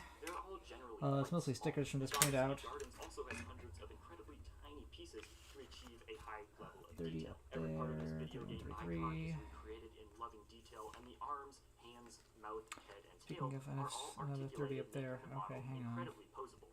With only 22 pieces, the smallest Harry Potter set released was the limited edition trolley set. The set was released as a promotional extra with copies of The Sun in the UK and was also available for purchase at select Toys R Us retailers back in the US in August of 2011. This polybag included a Harry Potter minifigure, head wig, a standard chest, and just enough extra parts to build the trolley to recreate the famous scene. Just slightly bigger than the Taj Mahal is none other than the Hogwarts Castle. Nearly 2 feet tall and 20 inches Another wide, piece I missed. this entire castle is Sticker I filled to missed. the brim So with many of references. these. The Room of Requirement, Hagrid's Hut, and even the Chamber of Secrets itself are all faithfully recreated in extreme detail throughout this entire set. The set is listed as containing 28 minifigures, but that's not entirely accurate. It only contains 4 actual minifigures, 1 of each of the house founders, and the rest are all microfigures. This is a great way of showcasing scale while still maintaining playability. The only bad thing I can say about this set, though, is that it includes 75 tedious stickers. I don't know about you guys, but that's just too much considering that you need to pay nearly $500 for this set. This is actually Yeah, any of them. Complaining about stickers while I'm doing stickers. Just like Ninjago and Super Mario, the Marvel line has released several incredibly small sets that are just a little more than a minifigure and a handful of basic bricks to construct some sort of basic edition. Released in 2020 with the LEGO Marvel magazine, this small Spider-Man set technically contains 5 more pieces than this Rocket Raccoon polybag. Rocket came with a small buildable gun and a baby Groot, but your friendly neighborhood web slinger over here lived up to that title by including 15 web pieces. Although none of them are particularly unique, I think they're cool. The largest set by the number of pieces for Marvel is the largely unpopular Hulkbuster set released in 2022 with 4,048 pieces. Standing at nearly 2 feet tall, this set towers over even Bowser, and its 15-inch stance is equally impressive. This set is extremely posable, includes 3 light bricks, and a unique Tony Stark minifigure, but it's also one of the lowest rated LEGO sets. Oh, so it's damn it. Has a 2-star rating on LEGO's own website. Yikes. If we ignore all the incredibly rare Comic-Con sets that are often come across, the smallest LEGO Star Wars set would be... Yep, I gotta pull it out to do this. With only 12 pieces, there's really nothing special or interesting about this one. It just seems like something you'd find in one of those advent calendars, but without the charm. So many goddamn stickers on this. It was released in 2002, and LEGO has really come a long way since then. Now, coming as no surprise to anyone, it's the largest set that LEGO has ever made under the Star Wars brand. It's the UCS Millennium Falcon. Look, I mean, what can I really say about this thing that hasn't already been said before? With 7,541 pieces, it's considerably larger than basically everything else on this list. If you want to pick one of these up for yourself, make sure you've got enough room. It measures 33 inches long and 22 inches wide. This set features an incredibly detailed minifigure scale interior with 8 minifigures to go along with it. And the best part is that the cockpit can hold 4 minifigures, unlike some other Millennium Falcon sets. Here's a theme that you may have forgotten about. LEGO Atlantis only ran for about a year and a half, but I've actually got a whole video on this hidden gem of a theme. This small set from Atlantis was also one of the very first, the Manta Warrior. Technically released as a full set in a cardboard box and all, this set only contained 13 pieces. With 4 of those being from the minifigures, that only leaves 9 left. If this set had come out a few years later, it almost certainly would have been a magazine gift or promo polybag instead of a full release set, but that's just the way things went. Now, the largest set from the Atlantis line is undoubtedly the Portal of Atlantis. With 1,016 pieces, ironically, it's also the smallest of the largest sets on today's list. This set came with 7 minifigures, many of which were exclusive to this set. This set was never intended to be a central display piece, but was always meant to be a playset, and as a result, it has many fun features like detachable shark guard statues, a movable shark head gate, and a portal that opens and closes when you rotate the keys. That's cute. If you enjoyed this video, leave a like, and click on this video to see the most expensive LEGO minifigures. I'll pass on that one, but thank you. Okay. Yeah, live, Bison. Sci-Fire. Bison. It's just all... The build's easy. It's just all stickers. That's a little annoying. A little bit of an annoyance. I get it. So if this had been a newer set, they could have painted this. Would have been painted. Yeah, I'm about to crease that shit. I'm about to mess up that sticker. Can I salvage it a little bit, maybe?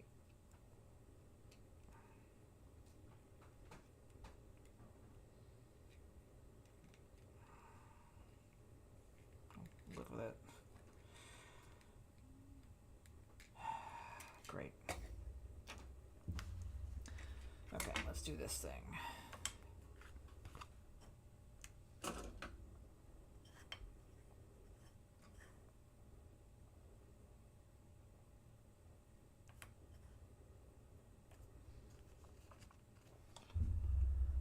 What next?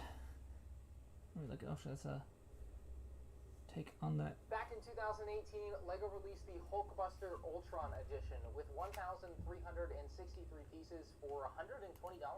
It was a reasonably affordable LEGO Marvel display set, but in 2022, that has changed, and that's the crux of today's video, pitting a $100 LEGO Hulkbuster against a $550 behemoth LEGO Hulkbuster with 4,049 pieces, of course, released just now in 2022. You can see just how much has changed for LEGO in 4 short years, completely getting rid of fun, imaginative box art for a sleeker black look, which I kind of prefer in some ways and kind of don't in others. And they've also got the 18+ branding, welcoming adults. But obviously the biggest change here is their concept for size and price. LEGO seems more willing than ever to push the boundaries for what is an acceptable size and price for a set nowadays compared to back in the day. And today's video will highlight the differences between LEGO 4 years ago versus what they have become, for better or for worse. Starting out with what I think the $550 version certainly does better, certainly has to be the entire box and unboxing experience. You see this awesome image of the Hulkbuster on the right side for the larger version, and just kind of nothing but red and a small image on the smaller version. Like, this is absolutely better and an improvement. The same can certainly be said for the top of the box, where you get another epic image of the Hulkbuster kind of diffused into the darkness of the box, side versus here. nothing but a life-size image of the head of the Hulkbuster on the old one. Like, this is just cooler. You'd never guess, but the other side of the box is also lame on the old version and very cool on the new version. And I actually got to know real quick. So the bottom is definitely nothing on this set, right? But on this set, what do we have? Oh, well, about equal, but this is definitely a cooler design. The new $550 Hulkbuster definitely takes an approach similar to Star Wars UCS sets, where you have a picture from the movie, a picture of the set, and then of course the big image of the set above that. And then on the $120 Hulkbuster, it's kind of a similar vibe, except they've omitted the picture of the set below, but definitely a similar layout and kind of shows off the set all the same.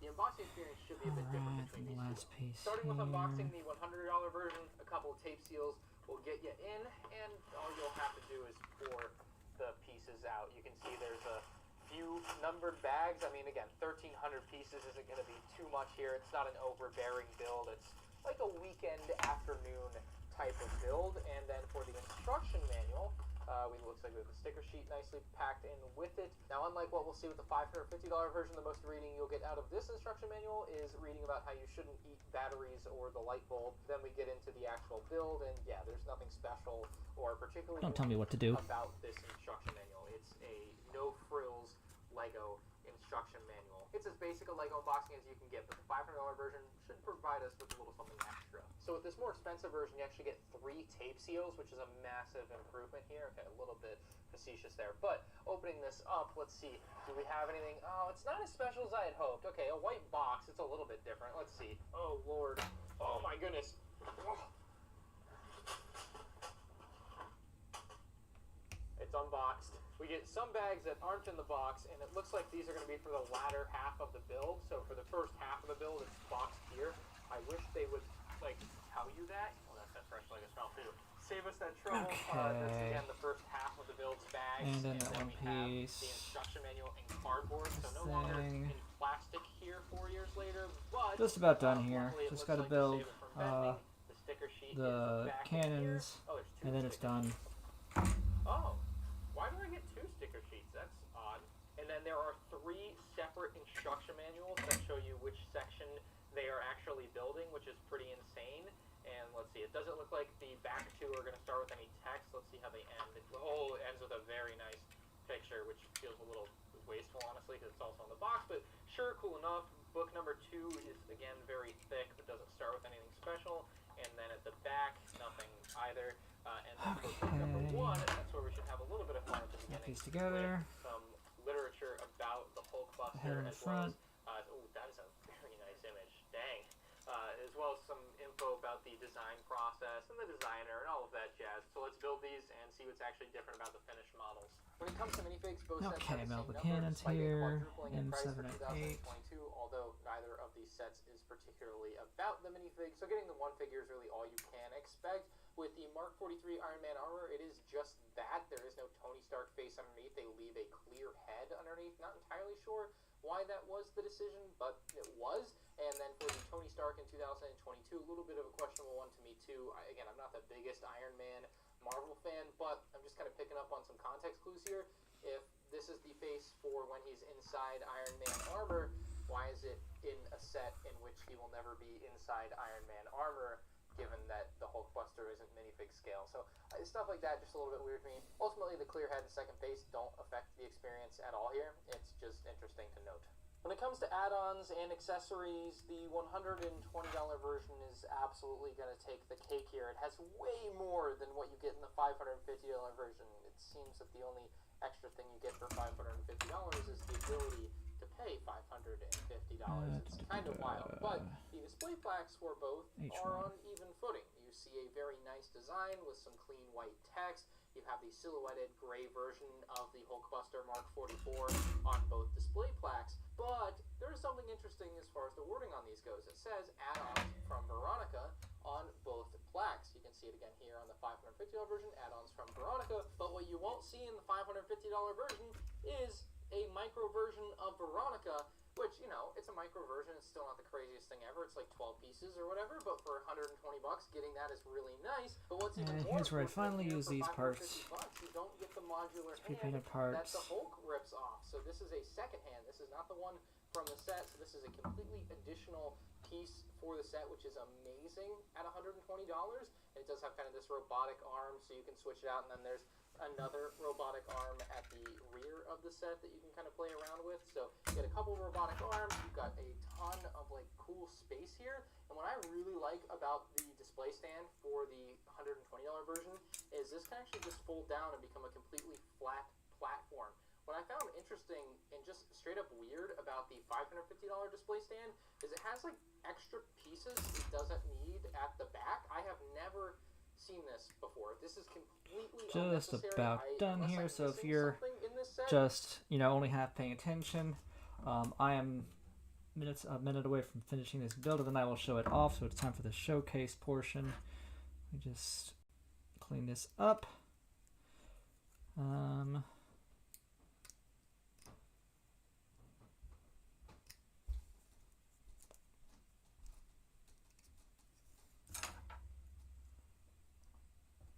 Sailor Zombie Esther. Finish him. I'm working on it. Just gotta do this. And this goes in the back here. And then this one will go like yada. I don't care about Twitter. Okay. And that is Sci-Fire. I guess it's meant to be a fire engine based on the name. I don't know for sure. So I've not watched much of Liveman. It was great what I have seen. Just haven't seen much of it. I'm going to be right back. I'm going to get the Live Robo set so I can compare.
And I will say, Live Robo suffered a fall just yesterday, which caused the... so what happens, the shoulder cannons can mount into the side of the head there, the Falcon head, to look just so that they can free up the shoulder movement. They say pointing up while you can move the shoulders around. Yesterday it fell and the joint snapped on this one, so it's you've got the tip of the thing stuck into the peg where it would go in. I can get it out. I just haven't had an opportunity to, and it will definitely, you know, when I glue it back, it won't be as stable. So be advised of that. Anyway, I never did finish the painting of Stacy. Because I started to paint this because I tried to paint this and the paint is way too thick. I should strip it off and maybe just use the stickers. I don't know. Anyway, so this is Live Robo. I'm going to transform it back into the component parts just so you can see all 5 together and to see how weird, how different they are from each other, because they are pretty different. I did not grab the transformation hands for Ground Lion, whatever it's called. Or shit, I didn't grab the feet either, whatever. Guilt deal.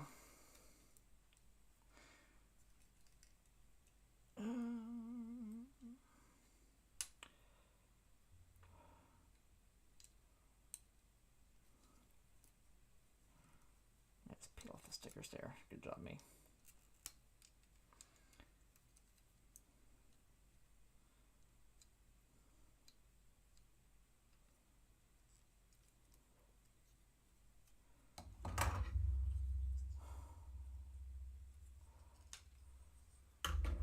Sky Machine, Land Machine, and Aqua Machine, or Sky Falcon, Land Lion, and Sea Aqua Dolphin. Those are the names.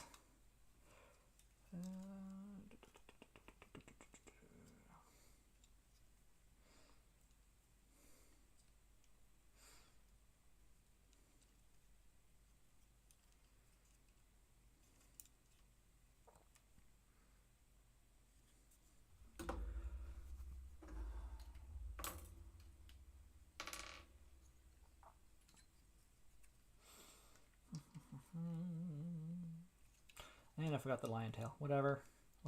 It's just a quick show off, showcase. I'm going to turn it right back in a minute. I'm just showing off how they look together in as Zords. And then I will show off how they look as robots.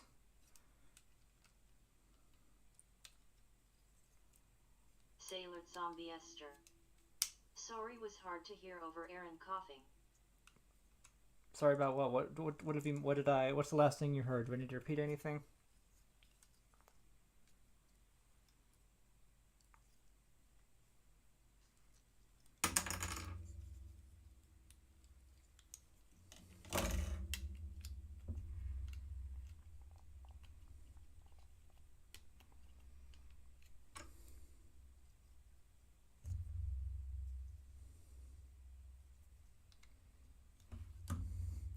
So bearing in mind that the line's Sailor Zombie Esther. I couldn't tell you. Something about a peg getting stuck. That was like 2 minutes ago. It's not important. I was just explaining that some damage that occurred to the set. Really just keeping it from being optimum. But anyway, I'm just showing off real quick the Live Robo, the main robot of the series. And then I'm going to compare it with the Live Boxer that I've just built. And then we will combine them. But I'm first showing them off together in their vehicle modes. Or their Zord modes. Whatever you want to call them. Zord is not the official terminology for Sentai Mecha, but who the fuck cares? Everyone knows what it means. There's supposed to be an extra paint detail there. Okay, anyway. So. Get this out of the way.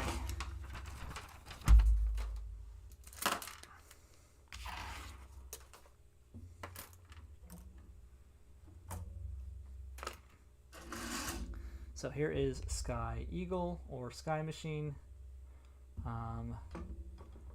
Land Lion, Land Machine, missing the tail just because I didn't grab it, forgot to. Aqua Dolphin, very obviously formed Sailor legs. Zombie Esther. Conjoined dolphins. Exactly. It's like a dual submarine dolphin kind of thing. It forms the legs. Then Bison liner and Sci-Fire. I don't know what they call it a liner. It usually implies train. It is not a train in any way, shape, or form.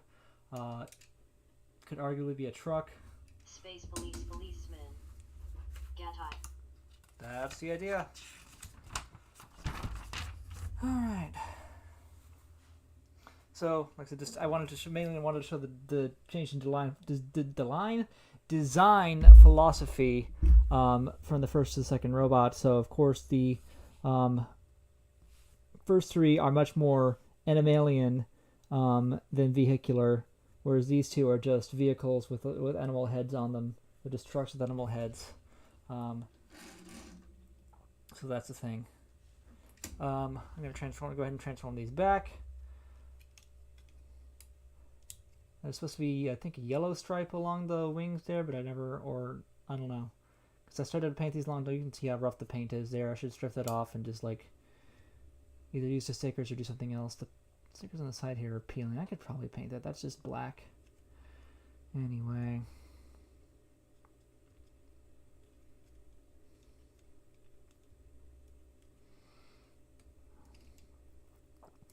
Liveman was the second ever Super Sentai Super Mini-Pla series they made, and it shows, it's definitely got growing pains still going on from the roughness of Jew Ranger.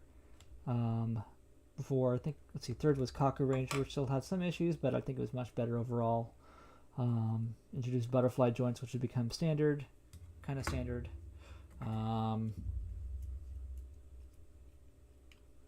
But yeah. So definitely decent set, has some good ideas going on. This could be a little better overall, but we'll get to that. This isn't a review of the live robo. I'll just kind of provide some history here.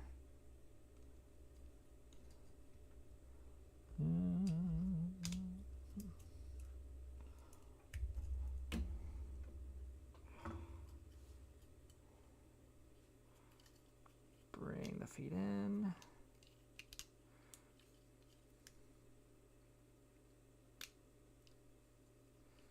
Live Robo, of course, follows the proud 80s trend of having a lion chest, lion face on your robot.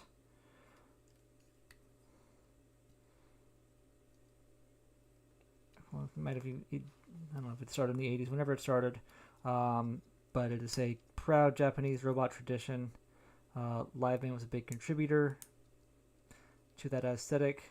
It got to the point where, like, even robots that didn't have a lion component had a lion head chest, like X Kaiser, for example.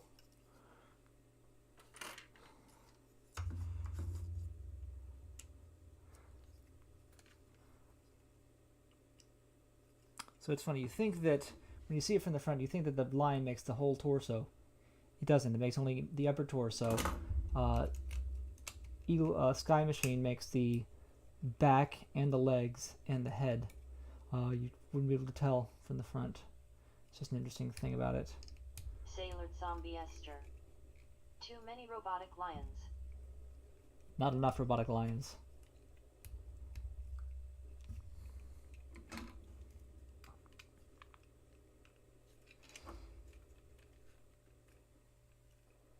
That's what's supposed to come off.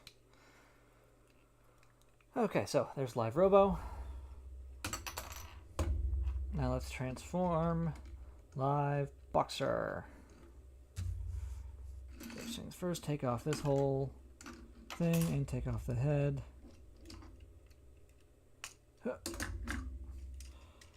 Split it in half. Fold in the wheeled compartments. Fold out the arm to extend it.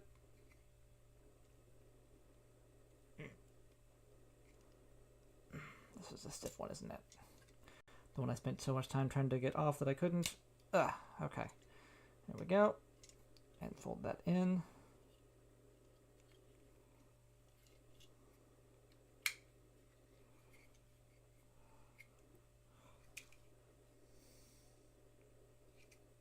Getting the head out of there.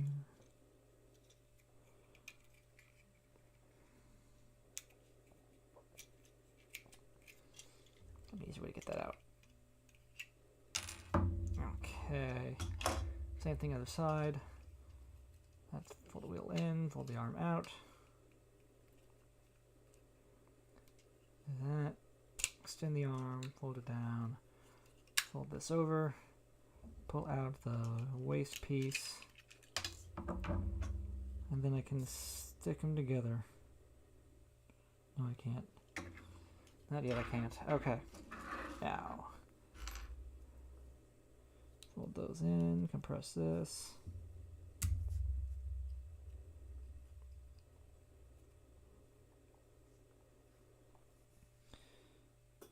Okay. Now on sci-fi, let me get this out of the way. On sci-fire, you take the cannons off and the head. Split this. This obviously makes the legs. They just come here. You will attach them to this cod piece.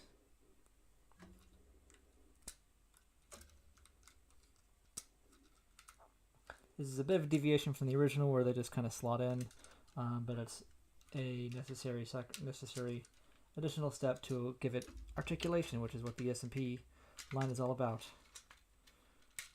Okay. And I forgot to put the head in there. Good job.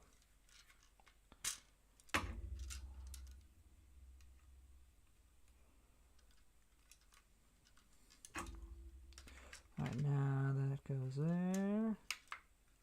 They don't make them like this anymore. It's just a very of its time look. Reminds me of Turbo Ranger almost, which I guess was only, yeah, just a year after. Alright, and the two heads make the feet. The rhino head makes the right foot. And the bison head makes the left foot.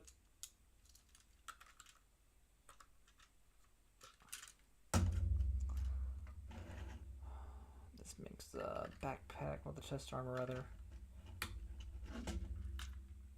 Didn't thought of anything I determined. And this just comes down over the top of the head, like that. No, like this. Okay. And I can swap out the hands for the bigger hands. And that... those are some big fists. Alright, that is live boxer in the flesh. Or mechanical flesh. The range of motion is not great there. Not sure there's any tricks to go around that. No guides there. Okay, but this really looks good. Do these do anything? It's supposed to hold these as weapons? It can't really. I guess it can in the small hands. Yeah, okay, the small hands can hold these as guns. And you've got the big hands to make big boxing fists. Okay. So let me do that.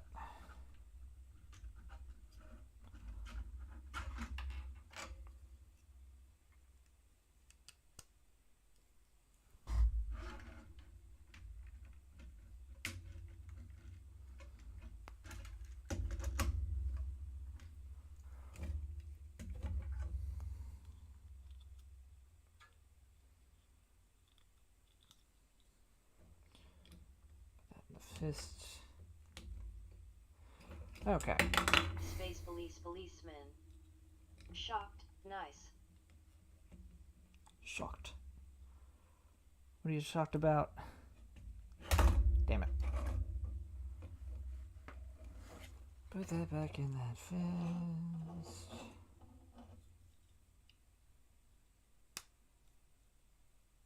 Space policeman. It's Alice, nice to see. Alright. And there they are side by side. Robo Live Boxer. Focus on them. Whatever, you get the idea. I don't want to adjust my camera because I like the angle it's at. Let me...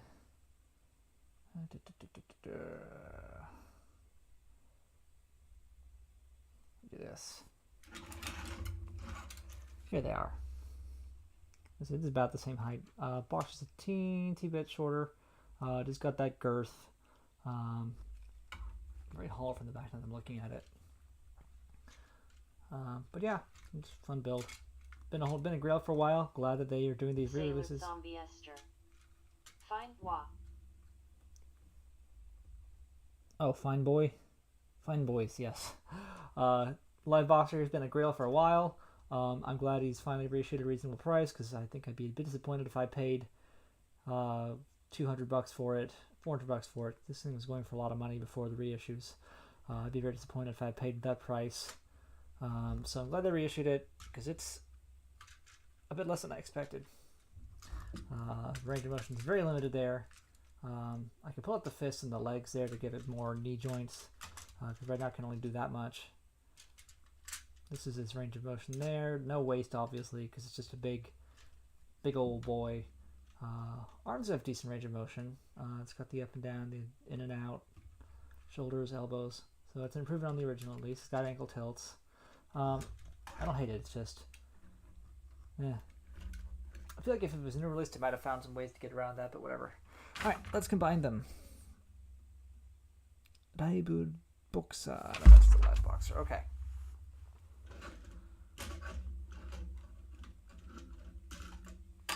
And it starts with transforming them back into vehicles.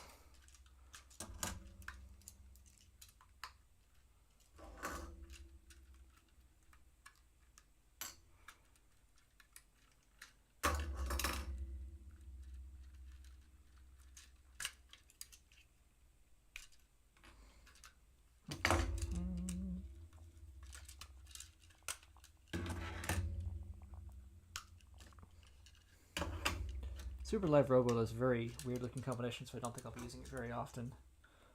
My understanding is that they didn't even design Live Robo with that in mind, so they just kind of quickly figured out how to slap the second robot onto it using existing connections, and called it a day. Anyway, 1 second here.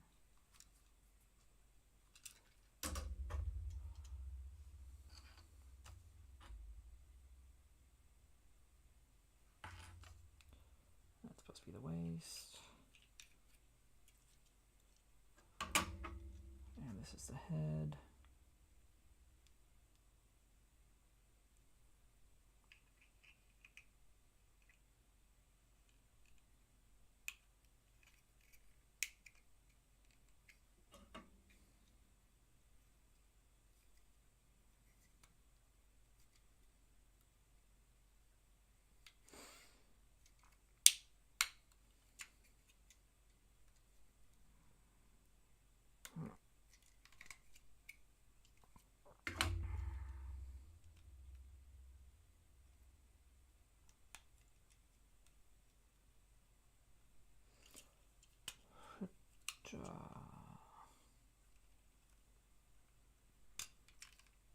If I could stop coming out of the joint, that'd be real nice. And I just realized you can't see what I'm doing at all.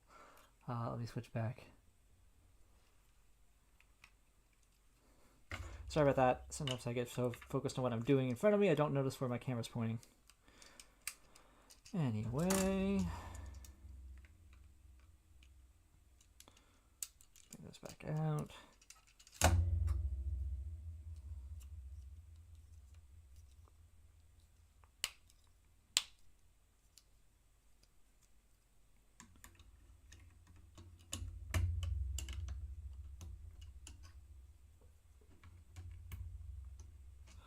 Okay. That head does not attach very well. I think on the original it was supposed to be like on a hinge joint. Okay, let's combine these. So I start by, of course, detaching that. Detaching the head again. And this, and split it in half. Up like that, and then I pull down the toe.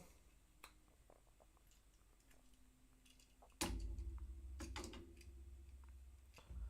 folds in, folds up, fold down, boom. Okay. Take the cannons off the top. Got the whole damn panel.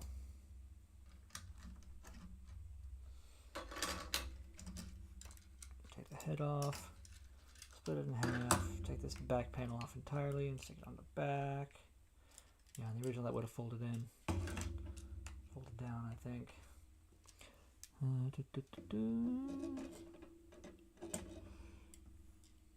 Okay. I might need the... I'm gonna need a regular hand for this. Damn it. Be right back. I gotta get a piece.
Alright, back.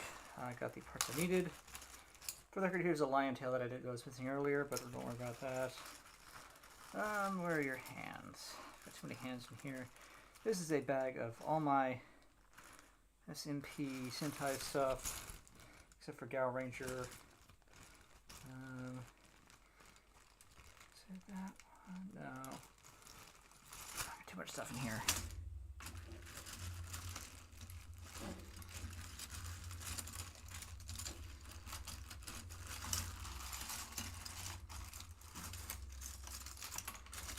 A little bit of everything in here. Oh fuck, no, it's on its own stand, damn it. Zombie Esther. Let me sort through my bag of body parts, said the normal person doing normal things. Why do you put it that way? I remember where I put it. It is on the stand, which I'm not sure. God damn it. The one that actually comes with a stand. I actually forgot it came with a stand. That would have been useful to have. 1 minute again.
Okay. Liveman, Live Robo, came with a stand for the Eagle, for the Sky Eagle, Sky Falcon. That also lets you store the option, the extra parts, the extra hands that you're not using. It's nice, but I don't really have anywhere to put it, so I forgot about it. So anyway, let me get that other hand here that's not holding the sword. And there. Okay. Let us do this. First, I stick the feet on like this. Okay.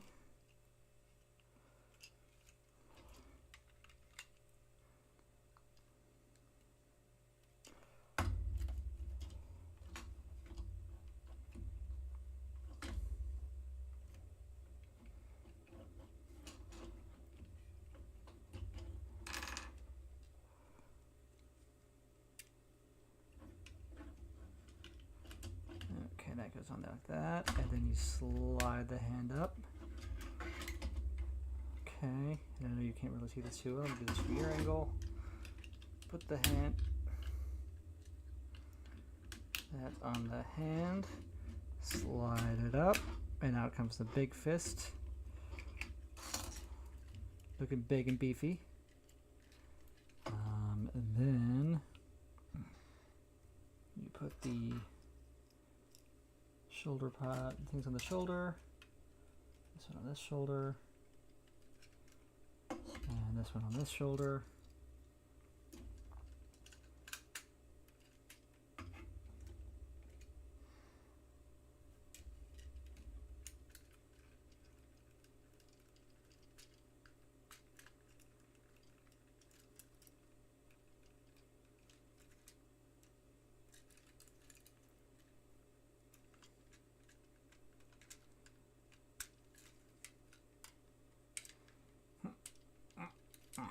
Okay. Let's try. Actually, my hair would have been better with them anywhere. Okay. Anyway, you bring this over the head. Okay, that goes like that.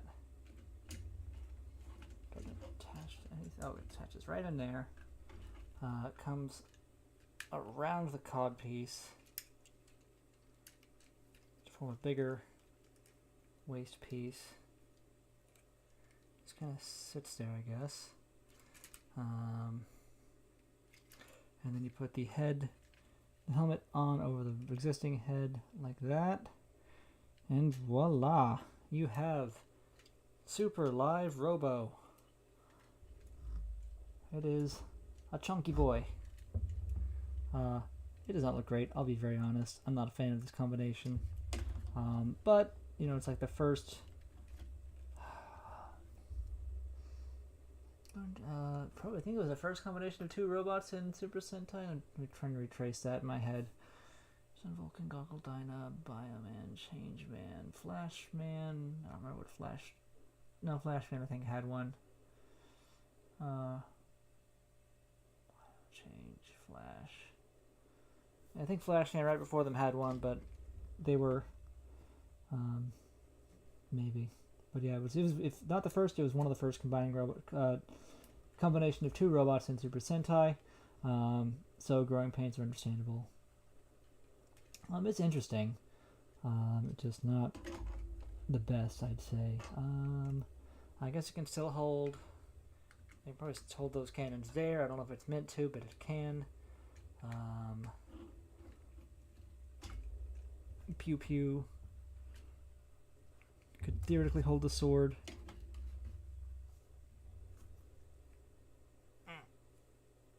If I can get out of its hand. Huh. That's always going to happen to someone. Why did they have to make that? Anyway. Alright, I can hold the sword. Not great, but I can do it. And yeah. I'll take some pictures, of course, as always, and maybe they'll end up online. Comparing it to the other robots I've built, but let me decombine this. And the only reason for it to be I guess this is why Live Robo's head was so small, so it can combine. Because that was the big sticking point of mine for the Live Robo releases. The head is very small, so I guess it's to allow this combination. And the reason that the helmet here does not attach better onto the thing is so that you can turn the head here. Which, let's see, I'm trying to think whether Jetman did that better, I think. Actually, no, kind of. Because Great Icarus lets you, it could stay detached, but it could still turn, so I don't know. There's pluses and pros and cons to both methods, so, well, it is what it is. Let me just get these guys back in their original separate forms. Live Robo definitely, I think, looks better on its own.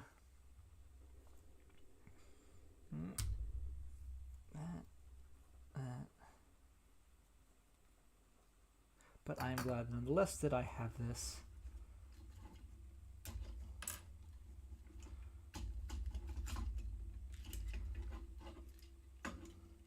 So now the only Super Sentai Super Mini-Pla set that I don't have that I want is Sun Vulcan Robo, and Jaguar Vulcan. Which I should probably, I don't know, try to get those sometime next year. The ideal time would be now, honestly, with the since Daidengine is the only thing for spring. We'll see. I'm trying to pay off some. Well, I'm just a little low on funds right now after paying off some debt. So we'll see what happens. God damn it! But I should be able to do so sometime next calendar year, 2023. Get Sun Vulcan and maybe Jaguar Vulcan, and then I'll have all the Super Sentai. I'll be caught up on Super Sentai. I can maybe do some rebuilds. I can focus on Brave a little bit more. I think I've got everything from, well, I've got everything from Garagar that I want, except for King Jader, but I might splurge and get the second robots from, that I didn't get from Firebird and Dagwan. I might get those. We'll just see. And I still have, as far as free build stuff goes, and I've also got some of the... Sailor Zombie Esther. I am gonna buy so many dumb things in 2023. You're goddamn right I am. And I have, like I said, a large order of several, the Ryu Soldier, Lupin Ranger versus Pat Ranger, and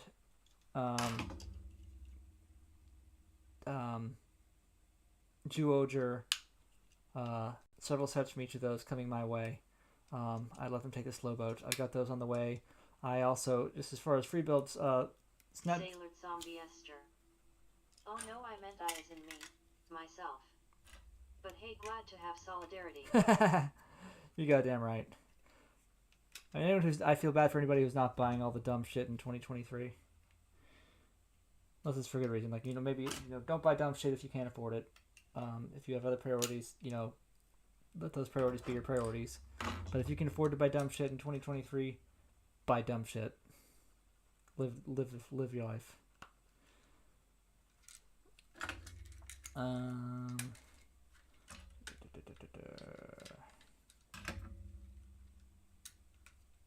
right? I can't remember how that's supposed to go. Okay, that is right. Okay.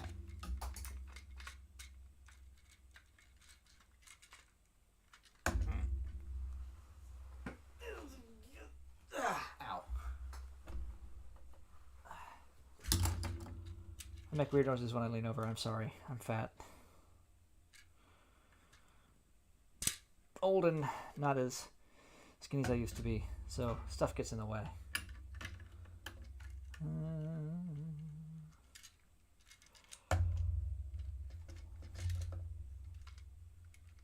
Is there a lock there? I guess not. Okay.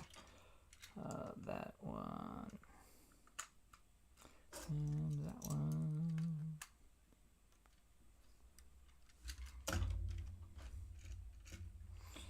And the combined head goes on the back there.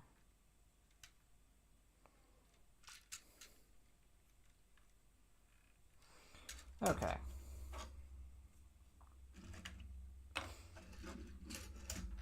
Give you the big fists. Big boxer fists.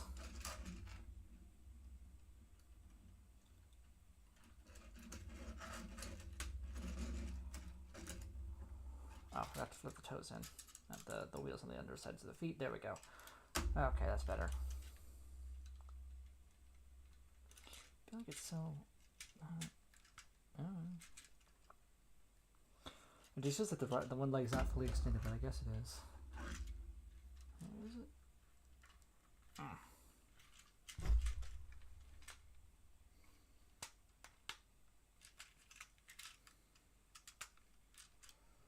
Okay, it is. Whatever, it's being weird. Okay. So that's Live Robo, Live Boxer. Like I was saying, I've got a bunch of stuff on the way. As far as future free Snap Togeth Saturdays, I still have lots of stuff I can build. I have Gao God still to build, which I probably will do on my own time, but we'll see. I have a replacement, or not a replacement, a second Gao. Well, I got an entire Gao Icarus set on Black Friday, but I just want the Gao Falcon, which is 2 boxes, so I can make the Gao Kentaurus. I'll need to get another Gao King to make that, to get the arms for that. So we'll see. That's gonna be. I can build Gao Falcon at least. That's a fun one. And I still have a Daijujin that I need to build, a second one, and I have actually a third one in a Dragon Caesar on order. They're in our virtual warehouse, and I think I got another Kaku Ranger, Kakure Shogun, Muteki Shogun, ordered. Daijujin, of course, is on the way. And probably going to get a Flame Toys kit for Christmas. It'll be on my list. I can always find more stuff. If I run out of stuff to do for Snap Togeth Saturdays, I can just stop doing them again. But I should have enough content to last me a good while in 2023. Yeah, that's the upcoming. Thank you for coming out tonight, everybody. It's been a pleasure. I'll be back on Friday for Free Play Friday. Probably playing more Doki Doki Literature Club. I am sorry that Batman didn't work out. I still need to experiment with that, see if it works when I'm not streaming. If you didn't watch, I tried to play Batman Arkham Asylum last night. Zombie Esther. See you Sunday. It is Sunday. Yeah, for those of you who didn't watch my video game stream yesterday, I tried to play Batman Arkham Asylum, and I just could not get, like, it just, first of all, it was lagging like hell. Second of all, the first door, like, I'm trying to escort Joker through Arkham Asylum, just the very beginning of the game. You know, you get to the asylum, to Batman, and Joker's being pretty jovial. Batman's like, something's not right here, I'm going to follow him. And just, you know, you get to a hall with a door that I guess is supposed to open, and it just fucking didn't. I tried it several times. I tried walking back and away from the door, and then all the way as far away as I could go. Tried to see if there was something I was supposed to trigger, and I just couldn't get it to trigger. The dudes, the doctors, were still doing their walking animation, just not making any motion because they were colliding with the wall, the door. So I don't know. I'll have to figure out what's going on with that and get back to that. But in the meantime, I started Doki Doki Literature Club. I mean, it's not my first time, but it was a good, easy game to play for the stream. It requires a lot of narration, so that's a thing. But I'll get back to that. That'll take us a few weeks to get through, and after that, I'll see if I can stream better vidya. I might do PS4 share sometime in 2023. I'm going to do the Kingdom Hearts stream, play the whole series from the beginning. But before I do that, I want to get through the games I haven't played first, so I'm not playing them for the first time on stream. That's just not my idea of a good time. At least not for Kingdom Hearts. But anyway, I'll find things to do. Thank you for coming out. I have been King Kuga. Thank you for coming to my build streams. I do Free Play Friday every Friday, 9 o'clock-ish, or consider it later. Snap Togeth Saturdays at, again, 9 o'clock-ish. Times may vary. Every other Sunday is movie night, although it's really more of a TV night. But we watch anime, tokusatsu, whatever I want to show. This Sunday, well, next Sunday, because this Sunday is Meredith's week. Next Sunday I'll be playing the Tropical Rouge Precure movie. And then in 2023, for my movie nights, I will be playing Kamen Rider Blade for as long as it takes us to get through that. So again, thank you all for coming out, and have a great night.